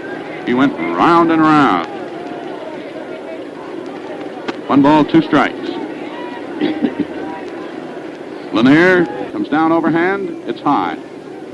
Didn't come down enough. 2 balls, 2 strikes. So the Cards are ahead now. 3 games to 2, and they're ahead in this ball game 3-1. But if you think the Browns are licked, don't make the mistake of going away now. A called third strike comes in on Krivich. That's the second time Lanier has struck him out. 2 out. That makes 5 strikeouts for Max Lanier in this ball game. We've had a lot of fun here and practically needed an adding machine to keep track of these strikeouts during this series. Every time you look up there, somebody's getting struck out. 2 out now. Gene Moore up. Left-handed hitter. Lanier works on him. Here it comes. Moore swings on it. It's a ground ball down to first. Sanders bobbles it. Picks it up. Throws to Lanier, and he's out. A beautiful play. And Lanier was the key to it. A hard-hit ground ball to Sanders got away from him. He scampered after it and threw to Lanier, who just beat Moore to the bag. Just stuck his foot in there ahead of Moore's foot. That Lanier has been doing everything this afternoon. Moore is out, first baseman to pitch it. And that's all for the Browns in the top of the fifth. Nothing across for them. So going into the last half of the fifth inning, the score is St. Louis Cardinals 3 and the St. Louis Browns 1. And now here to bring you the remainder of this 6th of the World Series games of 1944's sensational series on the banks of the old Mississippi in St. Louis, our colleague on our cavalcade of sports trio, Mr. Don Dunphy. Don, here she is. You'll never get a better ball game than this one, boy. Thank you, Bill Slater. Good afternoon again, everyone. 3-1 favor the Cardinals as they, the home team, come up for the last half of the fifth inning. I'd like to remind you, listeners, that the facilities and services of the Baseball Commissioner, the National and American Leagues of Professional Baseball Clubs, the St. Louis National Baseball Club, and the St. Louis American League Club have been furnished gratuitously to War Relief and Service Fund Incorporated, which is conducting this game. And the Baseball Commissioner, leagues, and clubs are acting as agents for War Relief and Service Fund Incorporated in conducting this game. Now the last half of the fifth inning. Leading off for the National League champions, the Cardinals, Johnny Hupp. Johnny popped out to Gutteridge in the first inning and struck out in the third. Left-hand batter. Digs in, straightaway stance. They play him a bit to the right. Bob Moncrief, the second hurler on the mound for the Browns, goes to work. The right-hander delivers, and there's a high pop-up between short and third. Stevens is going for it, calls, and takes it. A hard chance in the glaring sun. 1 out. Johnny Hupp pops out to the shortstop. Stanley Musial coming up. Stanley is hitless in this game so far. He was out second to first in the first inning and fly to center in the fourth when he led off that frame. Musial bats left-handed.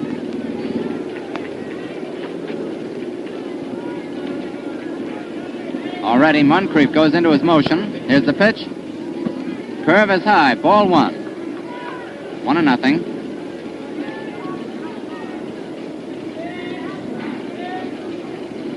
Big right-handed delivers. And there's a high pop-up to the infield. Stevens calls for it back of second. He's got it. Musial pops out to the shortstop. 2 up, 2 down the same way. Jack Kramer is keeping loose out in the Brownie bullpen, which probably means that the first chance there is for a pinch hitter for Moncrief, there will be one. Walker Cooper coming up. He lined to Stevens, who made a great catch in the second inning, walked and scored a run in the fourth. Moncrief goes into his motion. There's a pitch driven back over the mound, over second. A stop by Gutteridge, a throw, not in time. It's an infield hit. Cooper bangs one over the mound, back of second base. Gutteridge made a nice stop, running far to his right, through to first, but not in time. An infield hit for Cooper. That's the first hit off Moncrief, and 7 hits in all for the Cardinals. Ray Sanders up. 1 hit and 2 trips to the plate today. Hit a home run yesterday. Moncrief stretches. Here's the pitch. Up high, ball 1. 1-0.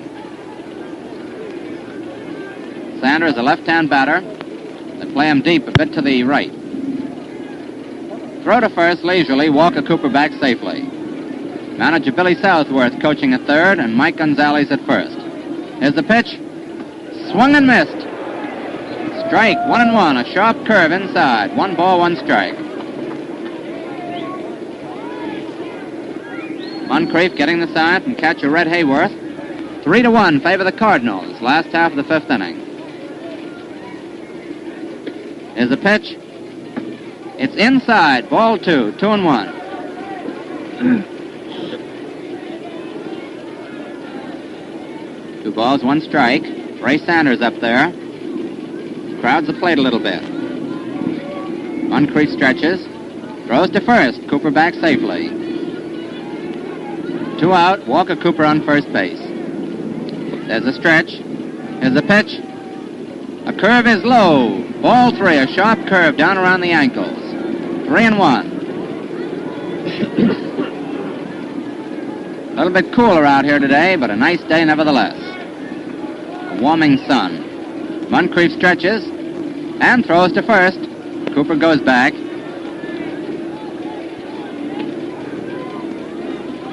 Here's the pitch. Inside, he walked him. Ball 4. Sanders down to first base. Cooper moving to second, and Whitey Kurowski comes up. Kurowski single in the second inning. Got on by a fielder's choice in the fourth. Scored a run in that 4th inning. 2 out, 2 on. Last half of the 5th inning. Cardinals leading 3-1. Here's the pitch. And there's a long drive headed out into left center field. Krivich goes over to his right, takes it for the out. A nice running catch by Krivich, ending the inning. In the 5th inning, the Cardinals, no runs, 1 hit, 2 left, and no Brownie errors. At the end of 5 innings, the Cardinals 3, the Browns 1. One of the greatest southpaws of all time, Herb Pennock, general manager of the Philadelphia Phillies, is our guest up here this afternoon. He pitched in 8 different World Series and has never been beaten. Now, Herb, you're a #1 rooter for Gillette Brushless Shaving Cream. Come in and tell the fans why that is. You bet I'm a rooter for Gillette Brushless, Don. It has everything a man could ask for in a shaving cream. I mean, it softens your beard and makes shaving easy. What's more, it does the job fast and leaves your face feeling swell. Thanks, Herb, and I think it's important to add that Gillette Brushless is grease-free. It can't clog your razor or washbowl drain. Now, fans, a big tube costs only 25 cents. Ask for Gillette Brushless and enjoy extra shaving speed and comfort. So this ball game moves along. Now we come into the first half of the 6th inning. The St. Louis Cardinals trying desperately to win the World's Championship, and the St. Louis Browns trying to prevent them from doing so. The Cardinals lead 3 games to 2. If they win this one, it's all over. And they're leading 3-1 as Vern Stevens comes up in the 6th inning. Vern struck out in the 2nd, hit into a force out in the 3rd. Lanier delivers. And there's a ground ball down to short. Marion has it. There's the throw. He's out. Stevens out, short to 1st. Chet Labb's up. Labb's banged a long double, a 400-footer to center for a triple in the 2nd inning and walked in the 4th. So Lanier hasn't gotten him out yet. Lanier has given up only 3 hits. Single, a double, and a triple. Here's the pitch. Fastball outside. Ball 1. Cardinals have Litweiler in left, Hoppin, Satter, Musial in right. Karowski, Marion, Bourbon, Sanders in the infield. Walker, Cooper catching. Hubert, Max Lanier, a left-hander on the mound. The pitch. Inside. Ball 2. He missed the inside corner. 2-0 the count. Big crowd of great St. Louis folks out here today. Here's the pitch. Swung and foul back. Strike 1. 2-1. 2 balls, 1 strike. George McQuinn on deck. The Brownies unleashed their 1-2 punch in that 2nd inning when Labb's triple and McQuinn singled. The Cardinals came back in the 4th inning for 3 runs, and they're out in front 3-1 in the 6th inning. Here's the pitch. Outside. Ball 3. 3-1 now. 3 balls, 1 strike. Lanier has had trouble with Labb's all afternoon. Chester tripled in the 2nd and walked in the 4th. Now it's 3 balls, 1 strike. He digs in. Will it be hit or take? Here's the pitch. He swings and fouls it over the roof behind first base. Strike 2 now, a full count, 3-2. Manager Luke Sewell coaching at 3rd. Freddie Hoffman coaching at 1st for the Browns. 3 balls, 2 strikes, 1 out, nobody on, the first half of the 6th inning. 6th game of the World Series. Lanier goes into his motion, pumps. Here it comes. It's high. He walked him again. Ball 4. Labb's goes to 1st. Here comes McQuinn, and the crowd stirs. That is base on balls number 4 off Lanier. George McQuinn up. George has the only Brown home run of the series. A 4-master which won the 1st game. He singled to drive in Labb's with the Browns' only run in this one. Lanier stretches. The pitch. A strike, a curveball coming over the outside corner. Strike 1. Ray Sanders holding Labb's close to 1st. Lanier, you know, has a quick motion to 1st. He stretches. Labb's gets off a little. The pitch. A curve outside. Ball 1. 1-1. McQuinn looks them over. Left-hand batter, straightaway stance. He crowds the plate a little.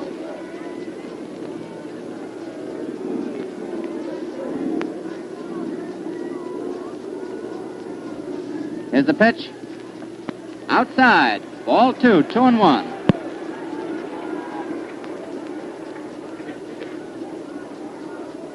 Umpire Bill McGowan decides to examine the baseball and tosses it out of play. A new one goes out to Lanier. McQuinn is the leading batter of the series here with 7 hits and 15 trips to the plate. 2 balls, 1 strike on him. Crowd sitting around very tense. Here's the pitch. And it's outside. A curveball breaking away. Ball 3. 3-1. Ted Wilkes, a right-hander who was warmed up on and off throughout this game, goes to work again out in the Cardinal bullpen. 3 balls, 1 strike on McQuinn. Labb's on 1st. Here's the pitch. Strike 2. He came over with that one on the corner. Full count, 3-2, just as it was on Labb's before him. Now there's 1 out. Let's see if Labb's goes down on this pitch. 3-2. McQuinn up. Lanier stretches. Labb's goes down, and it's fouled off. Fouled right back. 3-2.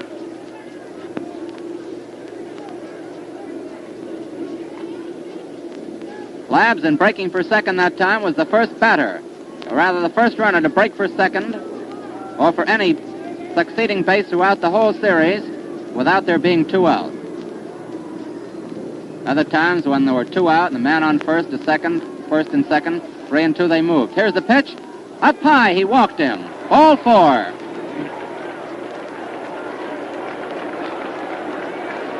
That is 5 bases on balls off Lanier. And here comes Mark Chrisman. And Billy Southworth comes out of the Cardinal dugout to talk to Lanier. Will he leave him in?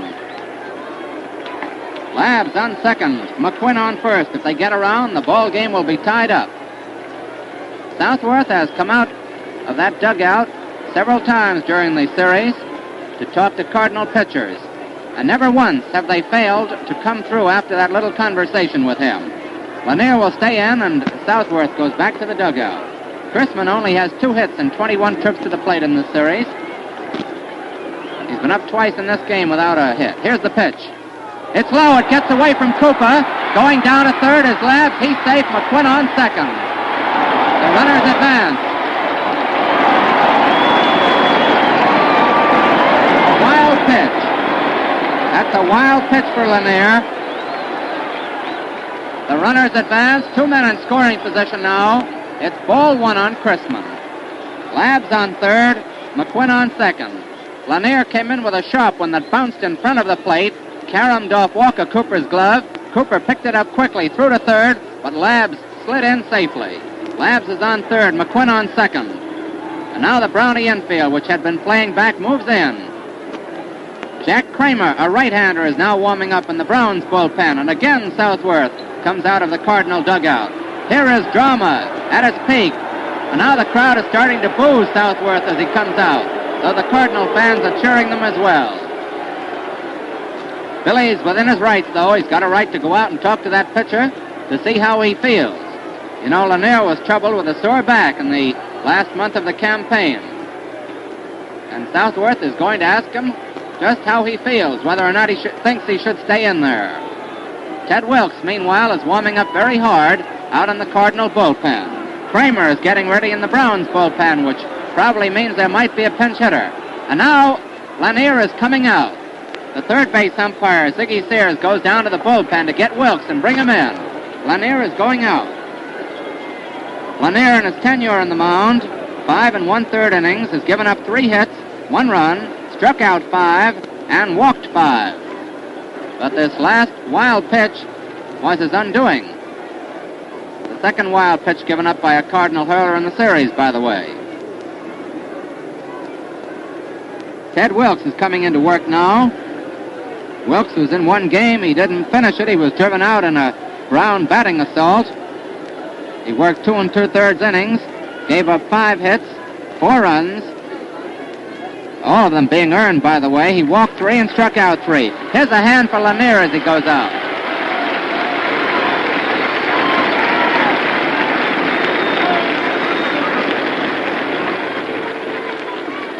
This is one of the most crucial moments in the entire series, and believe me, folks, there have been many crucial moments. The situation is the Cardinals leading 3 games to 2, and leading 3 runs to 1 in this game, 3-1. But there is 1 out in the Brown 6th inning. Chrisman up and men on second and third. Wilkes, Ted Wilkes, W-I-L-K-S, coming into pitch now for the Cardinals. He's facing Chrisman, and there's 1 ball on Chrisman.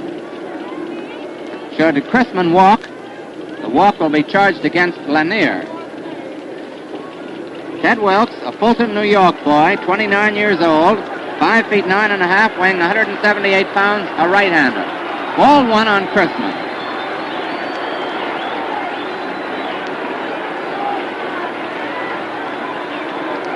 Wilkes winds up. Here it is. He swings the ground ball down to third. Kurowski has it, throws home. He's out. Out at home.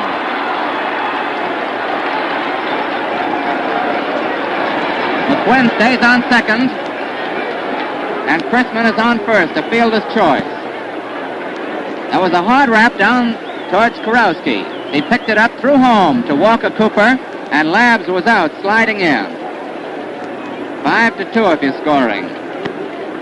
McQuinn stayed on second because if Kurowski had not thrown home, he would have been trapped between second and third. And now it's Hayworth up with men on first and second. Wilkes getting the sign from Walker Cooper. 2 out now. Wilkes stretches. Here's the pitch. Swung and missed. Strike 1. 1 strike. Moncrief is scheduled to bat next. There's a pitch to Hayworth. He swings and drives a long one deep out into left. It curves foul as it goes up in the stand. Sylvester Blickstone now warming up out in the Cardinal bullpen. 2 strikes on Hayworth. That was a fine play by Kurowski on that bounder by Chrisman. It was a tricky bounder, and he had to back up to take it, but he made a rifle throw into Walker Cooper to cut down Labs. 2 strikes on Hayworth. Here's the pitch. And there's a long fly going deep out into center field. Hopp is going back to his right and takes it. Ted Wilkes, Johnny on the spot. A good relief pitcher there. Got Chrisman to bang into an out, and Hayworth a fly to center, ending the rally. In the 6th inning, the Browns, no runs, no hits, 2 left, and no errors.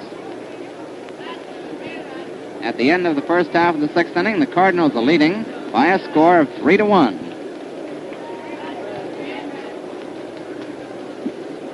Marty Marion, Emil Verben, and Ted Wilkes will be the ones to come up in this frame for the St. Louis Cardinals. Moncrief delivers, and there's a high pop-up to the infield. McQuinn is calling for it, so is Gutteridge. McQuinn waves him away and takes it back on the grass. Marion pops out to the first baseman. 1 out.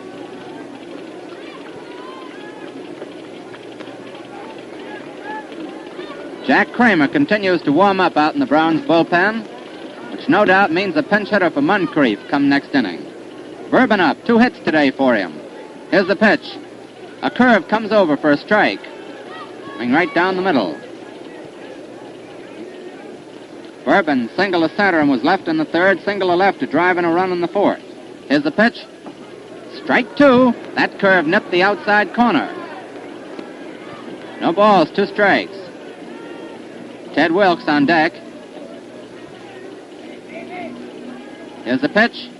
And the ground ball through the box for a hit out into center field. Krivich fields it back in. Verben's 3rd hit of the afternoon. 3 out of 3 for him. That's the 2nd hit off Moncrief.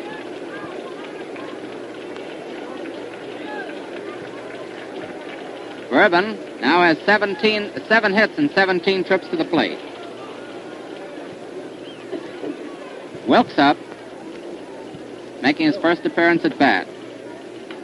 Ball bunted back to the mound. Moncrief has it, throw to first. He's out. Sacrifice. 2 out, Verben going to second. It was Moncrief to McQuinn, retiring Wilkes. Danny Litweiler coming up. Danny struck out in the 1st and 3rd innings, hit into a force out in the 4th. A right-hand batter. Man in scoring position, Verben. Moncrief stretches. Here's the pitch. He swings and lifts a long fly out into left center. Krivich moving over, gets under it. He's got it. Litweiler flies out to center. The Cardinals in the 6th inning, no runs, 1 hit, 1 left, and no Brown errors. At the end of 6 innings, the score is St. Louis Cardinals 3, the Browns 1. Have you ever longed to move west?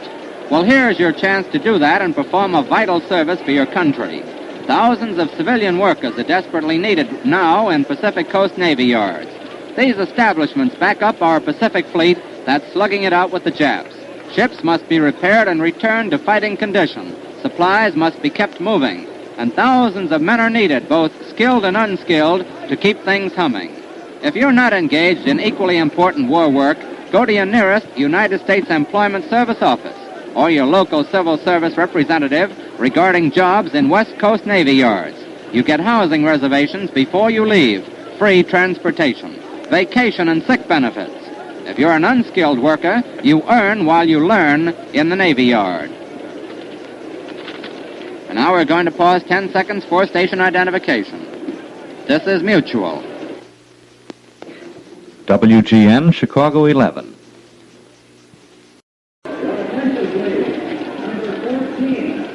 As we move into the seventh inning of this vital World Series game out here in St. Louis, Alan Zarilla, a left-handed batter who has one hit and 9 trips to the plate in the series, is coming up to bat for Moncrief. Ted Wilkes pitching for the Cardinals. Swung and missed. Strike one, a fastball.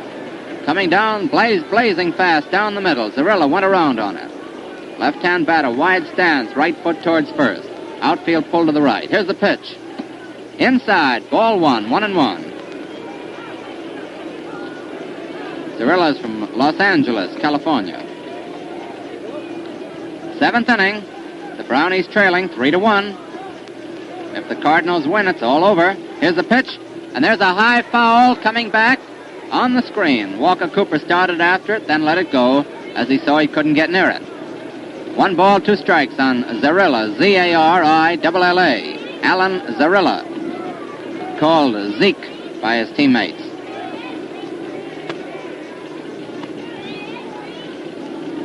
Another pinch hitter waiting on deck to bat for Gutteridge, I believe. Here's the pitch. And there's a foul coming back in the stands behind third.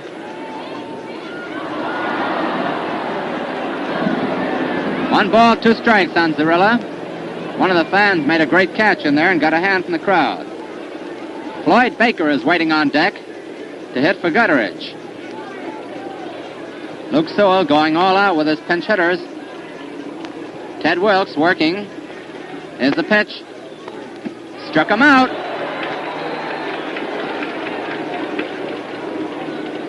Zarilla goes down swinging. Strikeout number 1 by Wilkes, the number 9 of the game. And now the Browns and the Cardinals have tied the strikeout record of 87, set by the Cardinals and the Philadelphia Athletics back in 1931. One more and it's a new series record. Here's Baker batting. Floyd Baker batting for Gutteridge, a left-hand batter. No hits and 1 trip to the plate in this series. Outside, ball 1, 1-0.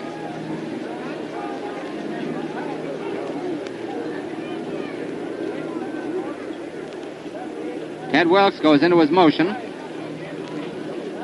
Here's the pitch. Swung and missed for a strike.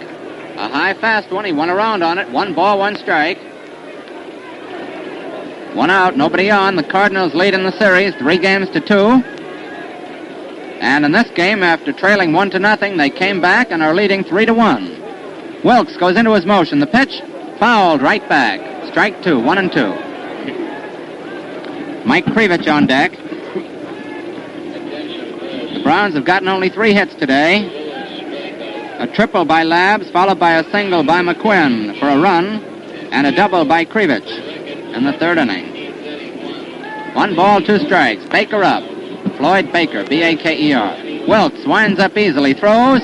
A curve comes over for a strike. And there is a new strikeout record, 88.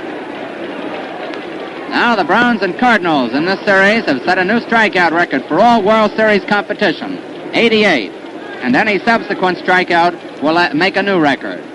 Krivich up. He struck out in the 1st, doubled in the 3rd, and was called out on strikes in the 5th inning. 2 out, nobody on. The 7th inning, a very fast game. A very exciting one. Important. Here it is. A line drive headed out into right center. Musial goes racing over and makes the catch, a dandy catch.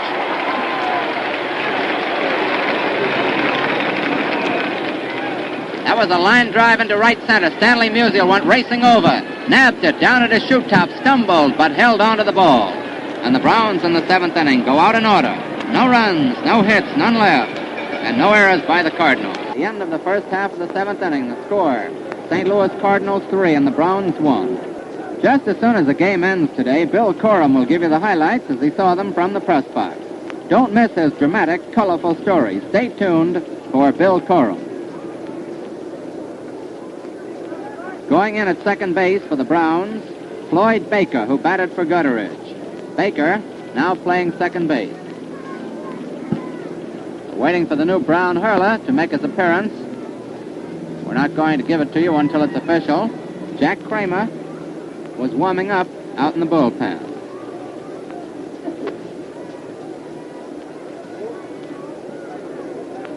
Kramer won Friday's game for the Browns 6-2.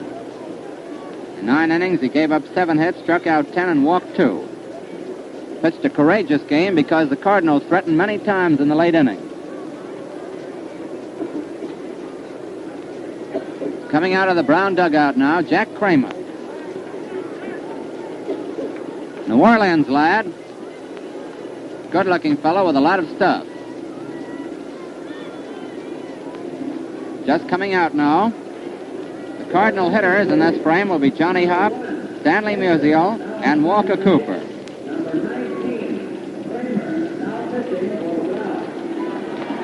Kramer is announced. He's the pitcher. Won 17 and lost 13 during the regular season. John Henry Kramer, born and lives in New Orleans, 6 feet 1 1/2, 185, and 26 years old.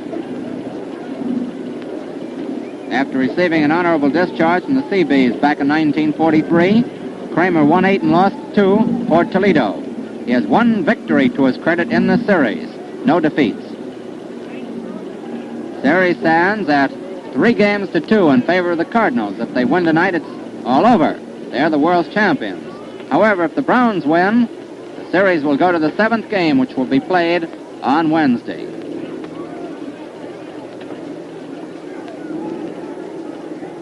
Johnny Hopp coming up to bat for the Cardinals in the last half of the 7th inning. Johnny has been up 3 times today without a hit.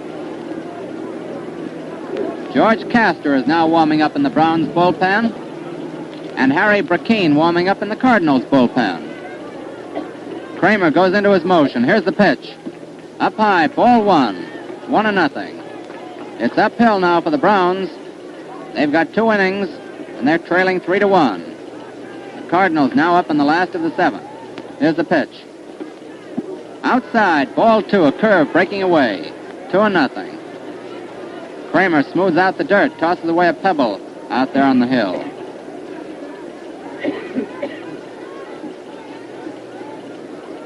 Cardinals have gotten 8 hits so far today. 6 off Potter, 2 off Moncrief.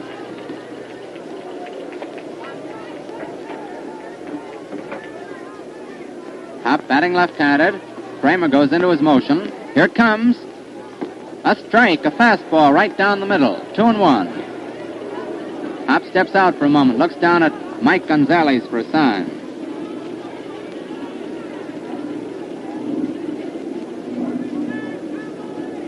Here's the pitch, swung and missed, strike 2.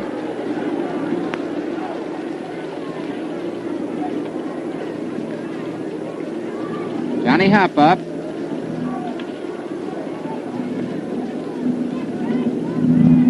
Hopp has 4 hits and 26 trips to the plate in the series. Kramer goes into that right-handed motion of his, an easy motion, throws, and there's a high foul coming up in the stands behind third base. Both Hayworth, the catcher, and Chrisman, the third baseman, go for it, can't get it.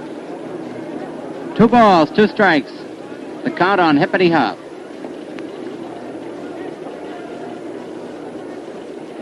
Flicks Donnelly and Harry Brackeen, a right-hander and a left-hander, warming up in the Cards bullpen. George Castor warming up for the Browns. Kramer goes into his motion. Here's the pitch. And there's a line drive headed out into left center. Labs comes in. He can't get it. It's a base hit for Hopp. He tries for 2 and he's trapped. He thought the ball was caught. Now he's being run down and tagged out by McQuinn. Well, what do you know about that? What do you know about that? Hopp lofted a fly out into left center field and apparently thought that Labs caught the ball, but Labs took it on 1 hop. And much to the amazement of yours truly and everyone else in the ballpark, Hopp, after rounding first, trotted down to second in the manner they do when their fly is caught. And he was an easy dead duck. However, manager Billy Southworth patted him on the back as he went into the Cardinal dugout. That's why Billy gets such great play from those Cardinals. Musial up, outside, ball 1. Well, you probably won't see a play like that in a long time. That scored 7-6 to 3-2, I believe. But anyway, Hopp is out. There's a high pop-up, a foul down towards third. Chrisman is under it. He's got it. Musial fouls out to the third baseman.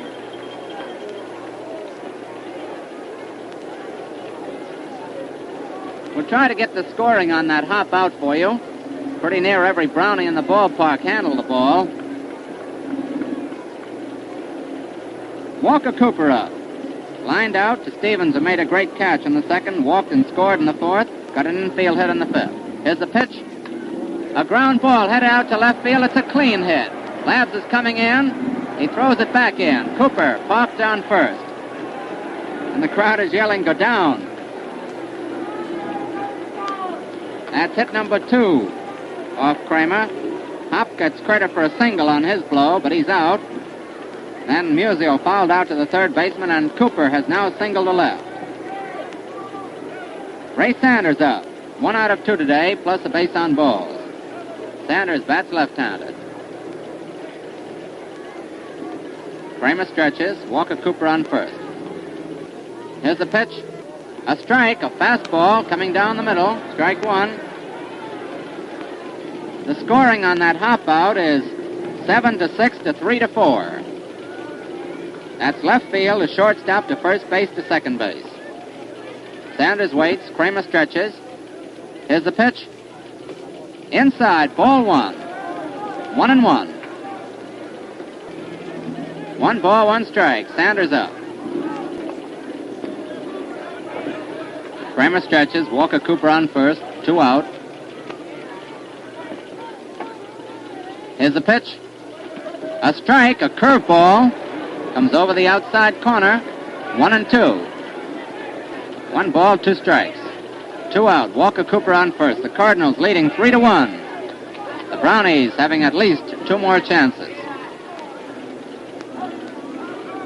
Kramer gets up on the rubber. He takes a lot of time with men on. There's the pitch. Swung and missed. A strikeout. Sanders goes down swinging.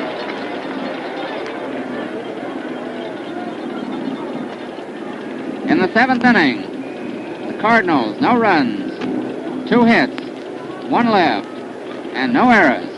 At the end of the 7th inning, the score is the St. Louis Cardinals 3, the Browns 1. Herb Pennock said a mouthful when he told you at the end of the 5th that Gillette brushless speeds shaving and makes it more comfortable as well. Yes, Gillette brushless does just that. It enables you to whip into the job and get it over in a hurry. You see, this cream removes the oil from your whiskers and blankets plenty of water right against them, so they get a good soaking and soften up in no time at all. More than that, it protects your skin from irritation, is free from grease, rinses instantly, and can't clog your razor or wash bowl drains. If you like brushless, you'll prefer Gillette brushless by all odds. See for yourself. Ask for a tube of Gillette brushless shaving cream, only 25 cents. Well, the folks out in the center field bleachers are kidding Johnny Hop as he goes out to his post out there. But you can't kid when Johnny goes for those fly balls in the outfield. He's one of the great center fielders of the game. Gene Moore, Vern Stevens, and Chester Labs for the Browns in the 8th inning. And the sands of time are running out on the Brownies just as the shadows creep over Sportsman's Park out here in St. Louis in the 6th game. Wilkes goes into his motion. And there's a high foul coming up into the stands just below us. Strike 1. The Cardinals need this game to win the World's Championship of 1944. They're leading 3-2. They're leading in this game 3-1. Ted Wilkes is on the mound for St. Louis Cardinals. Gene Moore at bat for the Browns. Moore up twice officially without a hit. Here's the pitch. And he drives a liner out past second base. Taken by Verbin, and he's out. That was a blooper back of second. Verbin went tearing over and pulled it down. Moore out to the second baseman. 1 out. Stevens up. Fouls bounces one back to the first baseline. Wilkes has it. He's out. That was a dribbler down towards first. For a moment I thought it might go foul, but it stayed in. Wilkes, sharp as a shiny, keen razor blade, pounced on that ball and threw him out. 2 out. Labs up. Here's the man Lanier couldn't get out. Let's see what he does with Wilkes. Labs banged out a tremendous triple and scored a run in the second, the Browns' lone run. Subsequently driven in by McQuinn. Then he walked in two previous successive trips. Wilkes comes down with a strike, a curveball over the middle. Strike one.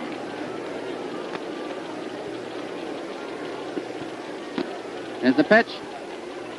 Swung and missed. Strike two, a sharp curve outside. 2 out, nobody on in the Browns' 8th inning. Now they're fighting uphill, but still fighting. Here's the pitch. It's high, ball one, 1-2. Left hand to Harry Brackeen, who beat the Browns on Saturday, warming up out in the bullpen with Blix Donnelly. Here's the pitch. A curve breaks away, gets away from Walker Cooper. It's now 2-2. 2 balls, 2 strikes. A new ball goes out to Wilkes. George McQuinn on deck.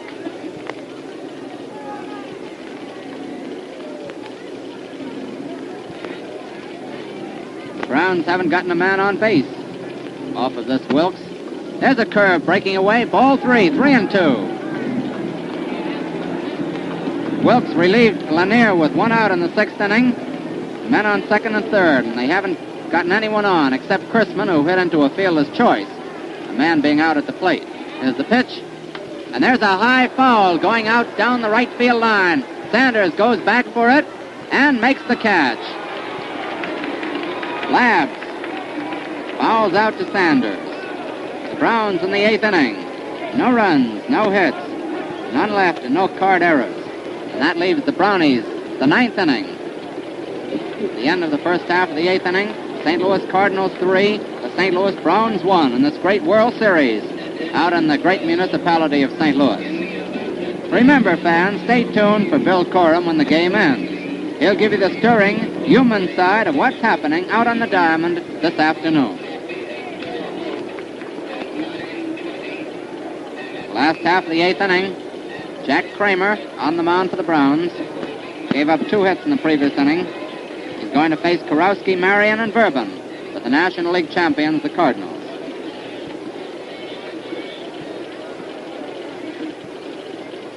Kurowski has been up at bat 23 times in this series and has 5 hits.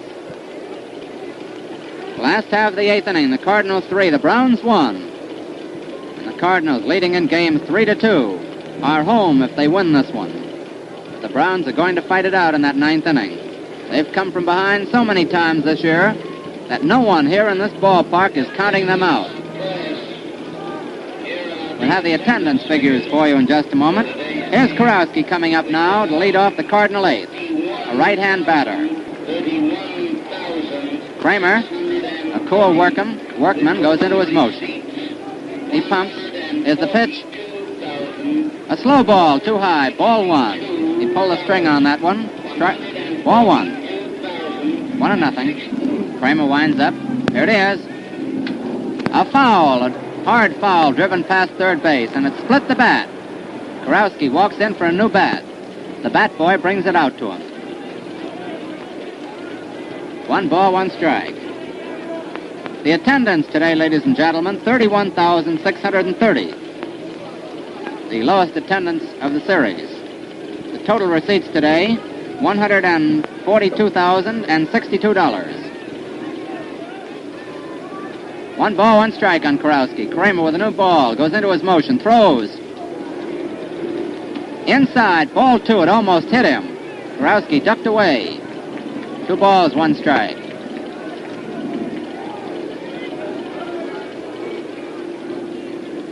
Not a batter has been hit with a pitched ball in the series. We hope we don't jinx anyone by saying that. Here's the pitch. But we think we ought to report it anyway. Ball 3, down low, 3-1. Kurowski has 1 hit and 3 trips to the plate in this game.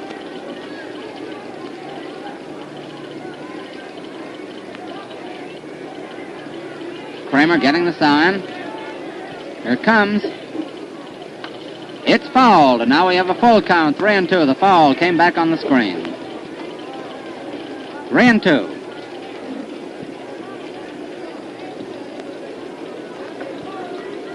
Score is 3-1, favor the Cardinals. Last half of the 8th inning. Kurowski leading off in this frame has a full count. Marty Marion on deck. Kramer goes into his windup. Here's the pitch. He walked him. Ball 4. Base on balls to Kurowski. Brings up Marty Marion.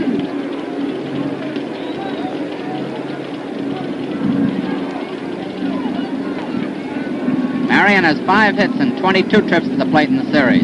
Chrisman, the third baseman, moves in expecting a bunt. Here's the pitch. He bunts it down towards first. Kramer has it. Fumbles it. Throws. He's out just in time. The crowd got a thrill out of that one. That was close. Marion bunted down towards first. Kramer came in, fumbled the ball. Fumbled it again. Picked it up and whipped a rifle throw to McQuinn. It's a sacrifice for Marion, and he's out. Pitcher to first. Kurowski goes to second, and Verbin, who has been in the Browns here all afternoon, is up. Verbin is leading the Cardinals at bat with a mark of .412 now, 7 hits and 17 trips to the plate, and he's being honored with an intentional pass. McQuinn is hitting .467 for the Browns, leading all the batters in the series. Verbin singled to center in the third inning today, singled to left in the fourth, drove in a run, and singled to center again in the sixth inning. And now he's getting an intentional pass, which means he's got 3 out of 3 for the afternoon. Ted Wilkes coming up. Ted Wilkes, whose great relief pitching today, following Max Lanier to the mound, has saved the Cardinals up to now. George Castor, a right-hander, warming up in the Brownie bullpen. Kurowski on second, Verbin on first, 1 out. Kramer stretches, Wilkes waits, the right-hand batter. Outfield straight away. The pitch. He tries to bunt, misses. There's a throw down to second. It gets through Stevens. Kurowski is coming up to third, and Verbin goes to second. Strategy backfired that time. At the narrow for the catcher, Hayward. Wilkes tried to bunt and missed for strike 2. And Hayworth trying to pick Kurowski off second, threw the ball into center field. Kurowski went to third, and Verbin to second by the time Krivich got the ball back. At the narrow for Hayward. And now Wilkes has 2 strikes on him, and the Browns infield is drawn in close. The Cardinals leading 3-1. No balls, 2 strikes on Wilkes.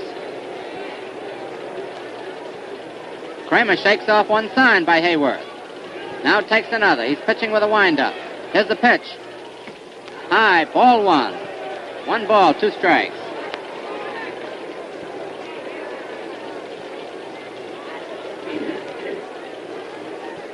Another tense situation in a tense series. Wilkes batting right-handed, 1 ball, 2 strikes. The Browns trying to hold here. Here's the pitch. Inside, ball 2, 2-2. A curveball missed the inside corner. Plate umpire is Bill McGowan of the American League. Tom Dunn of the National at second. George Pipgrass of the American Tom Dunn at first, Pipgrass at second, and Sears of the National at third. 2-2 on Wilkes. Kurowski on third. Verbin on second is halfway up to third. Here's the pitch. Outside, ball 3. Missed the outside corner. Kramer is upset about that. And he's walking around talking to his teammates. 3-2. A full count on Wilkes. Litweiler on deck. And George Castor, a veteran right-hander, warming up hard in the Browns bullpen. Score is 3-1 in favor of the Cardinals. Last half of the 8th inning. Kramer getting the sign now from Hayworth. Now he's winding up. Here's the pitch. And he struck him out. Wilkes called out on strikes, taking a third one.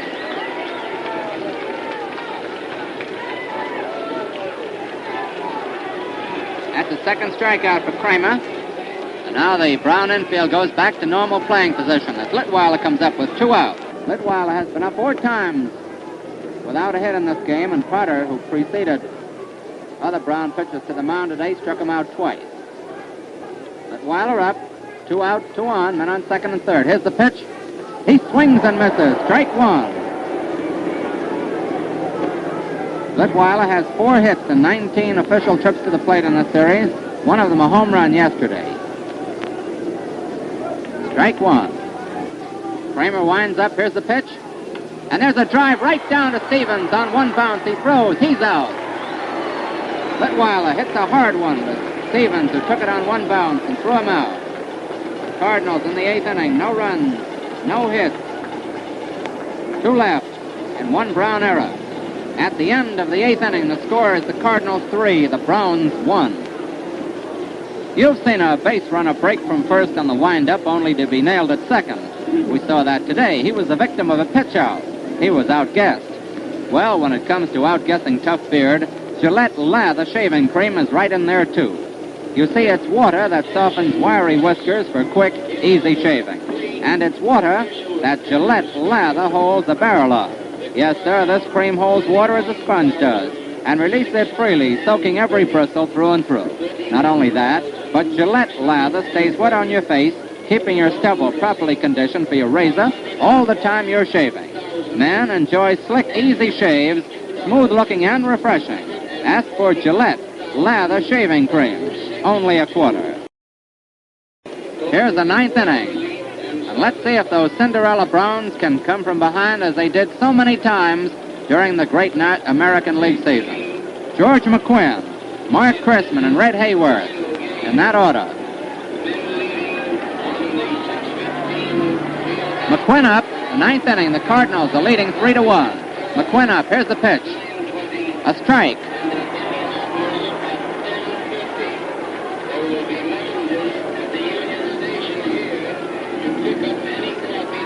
All right.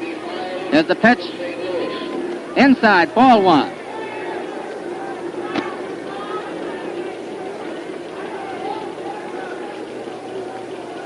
One ball, 1 strike on McQuinn. McQuinn drove in the only Brown run with a single after Labs had triple in the 2nd. He takes it low for ball 2, 2-1. Flicks Donnelly, a right-hander. Harry Burkeen, a left-hander in the Cards bullpen. 3-1, favor the Cardinals in the 9th inning. Here's the pitch. He swings a high foul, comes back on the screen. 2-2. 2 balls, 2 strikes on McQuinn. Milton Burns is waiting on deck to hit for Chrisman. Browns have not gotten a hit off Wilkes. They haven't gotten a man on base except Chrisman, who hit into a fielder's choice. Here's the pitch. And there's another high foul coming up near the third base stands. Kurowski comes tearing over. He can't get it as it goes up in the stands. There's a scramble for that ball down there. About a dozen fans are milling around trying to get it. 2-2 the count on McQuinn. George is leading the batters of both teams in this series, hitting .467.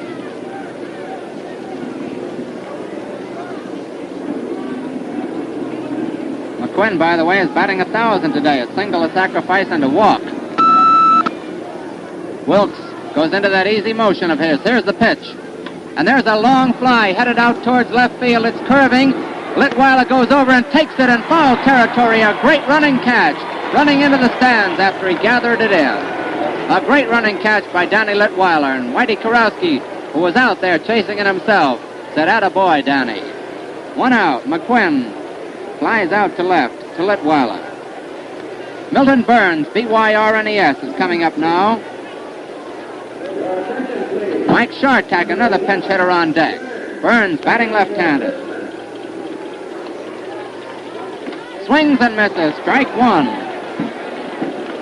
Time and everything else running out on the Browns now. 2 outs left.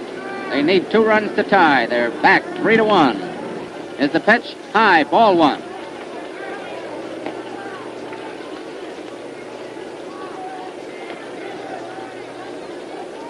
One and 1 on Burns, batting for Chrisman. Here it is. It's high, ball 2. Burns is a St. Louis boy. He'd like to come through now before the home folks. Wilkes getting the sign. He's kept the Browns away so far. Here's the pitch. It's low, ball 3. You never can tell. 3-1.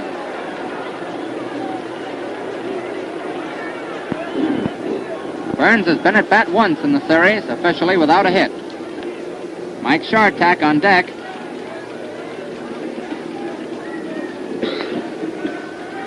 Wilkes goes into his motion. Here it is. Strike 2. A curveball comes blazing over. 3-2 now. One out, nobody on. The Browns fighting it out, trailing 3-1. Here's the pitch. He swings and misses. A strikeout victim. Burns goes down swinging.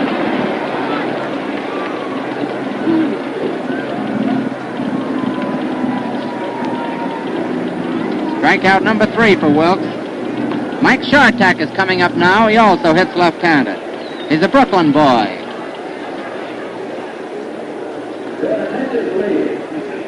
Shartak has been up once officially without a hit. The Cardinals are within 1 out of being the world's champions. Wilkes, here's the pitch. High, ball 1. Wilkes is turning in one of the great relief jobs of the World Series. Here it is. High, ball 2, 2-0. Wilkes working very carefully. 3-1. Southworth comes out of the Cardinal dugout now to talk to Wilkes. The last time Billy came out to talk to Lanier, Lanier uncorked a wild pitch. There'll be no wild pitch now, though. There's no one on. 2-0 on Shartak. Wilkes goes into his motion. Here's the pitch. Strike. There's a fastball coming on the outside corner. Frank Mancuso is on deck in case the game is prolonged. Here's the pitch. He swings and misses. Strike 2, 2-2. The end draws near, but the Brownies are in there fighting it out under the game leadership of Luke Sewell, coaching at third. 2-2. Let's see now. This could be the last pitch. Here it is. And he struck him out. It's all over. Great relief pitching. And all the Cardinals come tearing out of the dugout to grab Ted Wilkes, including Mort Cooper down there, who pitched a great game himself yesterday. The final score, the St. Louis Cardinals 3, the Browns 1. And the Cardinals take the World Series of 1944, 4-2. The world's champions, the St. Louis Cardinals. Congratulations to them. And also congratulations to the losing Browns, who fought a great game battle. Bill Coram of the New York Journal-American sports staff will be here in just a moment to give you the highlights of today's game as he saw them from the press box. There's a Major League outfielder who played 189 consecutive games without making an error. If you ask me, that's going some. But think of the amazing record run up by the folks who inspect Gillette Blue Blades. Millions and millions of blades are produced at shaving headquarters, but only perfect ones ever reach you. 17 separate inspections assure absolutely uniform quality. Man, the Gillette Blue Blade has the sharpest, easiest shaving and longest lasting edges that science and skill can produce. So, for the best looking shaves, the smoothest and most refreshing a man can have, always use today's Gillette Blue Blade in your Gillette razor. The roar you just heard go up from the crowd was the announcement over the public address system that the St. Louis Cardinals, managed by Billy Southworth, are the world's champions again. Now this is Don Dunphy speaking for Bill Slater and thanking you for your attention in this series and turning you over to a great sportsman and a Cardinal rooter a little bit, I think, our friend from the New York Journal-American, our colleague on these Cavalcade of Sports broadcasts, Bill Coram. All right, Don, it was a great series, wasn't it? Just as good a series as anybody could have expected, maybe better than anybody could have hoped for. The crowd stuck to the last, the Browns stuck to the last, and fought it out as we wrapped up the 41st World Series and the first All St. Louis World Series in Lavender and Old Lachia this afternoon, with the Cardinals winning 4-2, or 4 out of 6 if you like it that way, on 3 runs, 10 hits, and no errors. 1 run for the Browns, 3 hits, and 2 errors for them. The Cardinals made just 1 error in the series, and that was a questionable error by Musial in right field in yesterday's game. Now, this has been a strikeout series all the way through.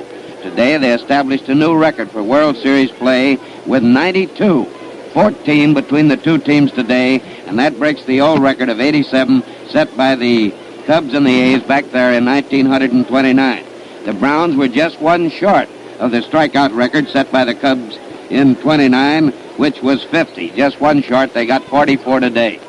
Now, I don't think we can take too much time up here, but I want to say that everything about this series has been as smooth and as pleasant and as good. Great umpiring. The crowd has been nonpartisan. I said before the game opened that I thought the general sentiment throughout the country was in favor of the Browns. I still say that because we Americans root for the underdog, and definitely the Browns were the underdog. It was generally accepted by baseball people that the Cardinals were the best wartime ball team. They've proved that now, winning 2 World Series under great little old Billy Southworth in the last 3 and being in the other one and winning their championship where the Yankees failed. And so definitely the Cardinals stamped themselves as the best wartime team in baseball, and a team I'm sure personally that could take its place with in normal times with any ball clubs anywhere. Lanier today was knocked out of the box, and this is a peculiar thing. You almost never see a pitcher go out after he's given only 3 hits.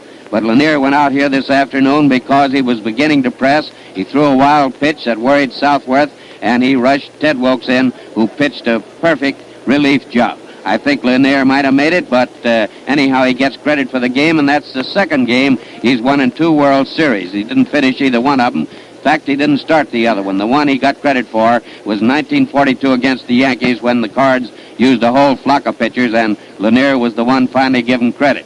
Now, the crowd today was 31,630 persons, paid $142,062 into the chest of the War Relief and Service Fund. Again, the day was sunny almost throughout, not quite as perfect as the other days, and now the big crowd files off of the field here at Old Sportsman Park, entirely satisfied, I'm sure, not only with the showing of the Cardinals, but with the showing of the dead game Browns and Luke Sewell's outfit, who never said die in the American League race and wouldn't say die in this series, came up with their usual 6-inning rally and shook the Cards right down to their heels, and it took great baseball to peg them back in that inning. You may be sure one of the plays being Whitey Kurowski's courageous shot to Cooper at the plate to head off a runner there and peg the Browns back. The Cards have done that right through the series, taken chances, and as indicated by their record of only 1 error, have made those chances good because of their beautiful play.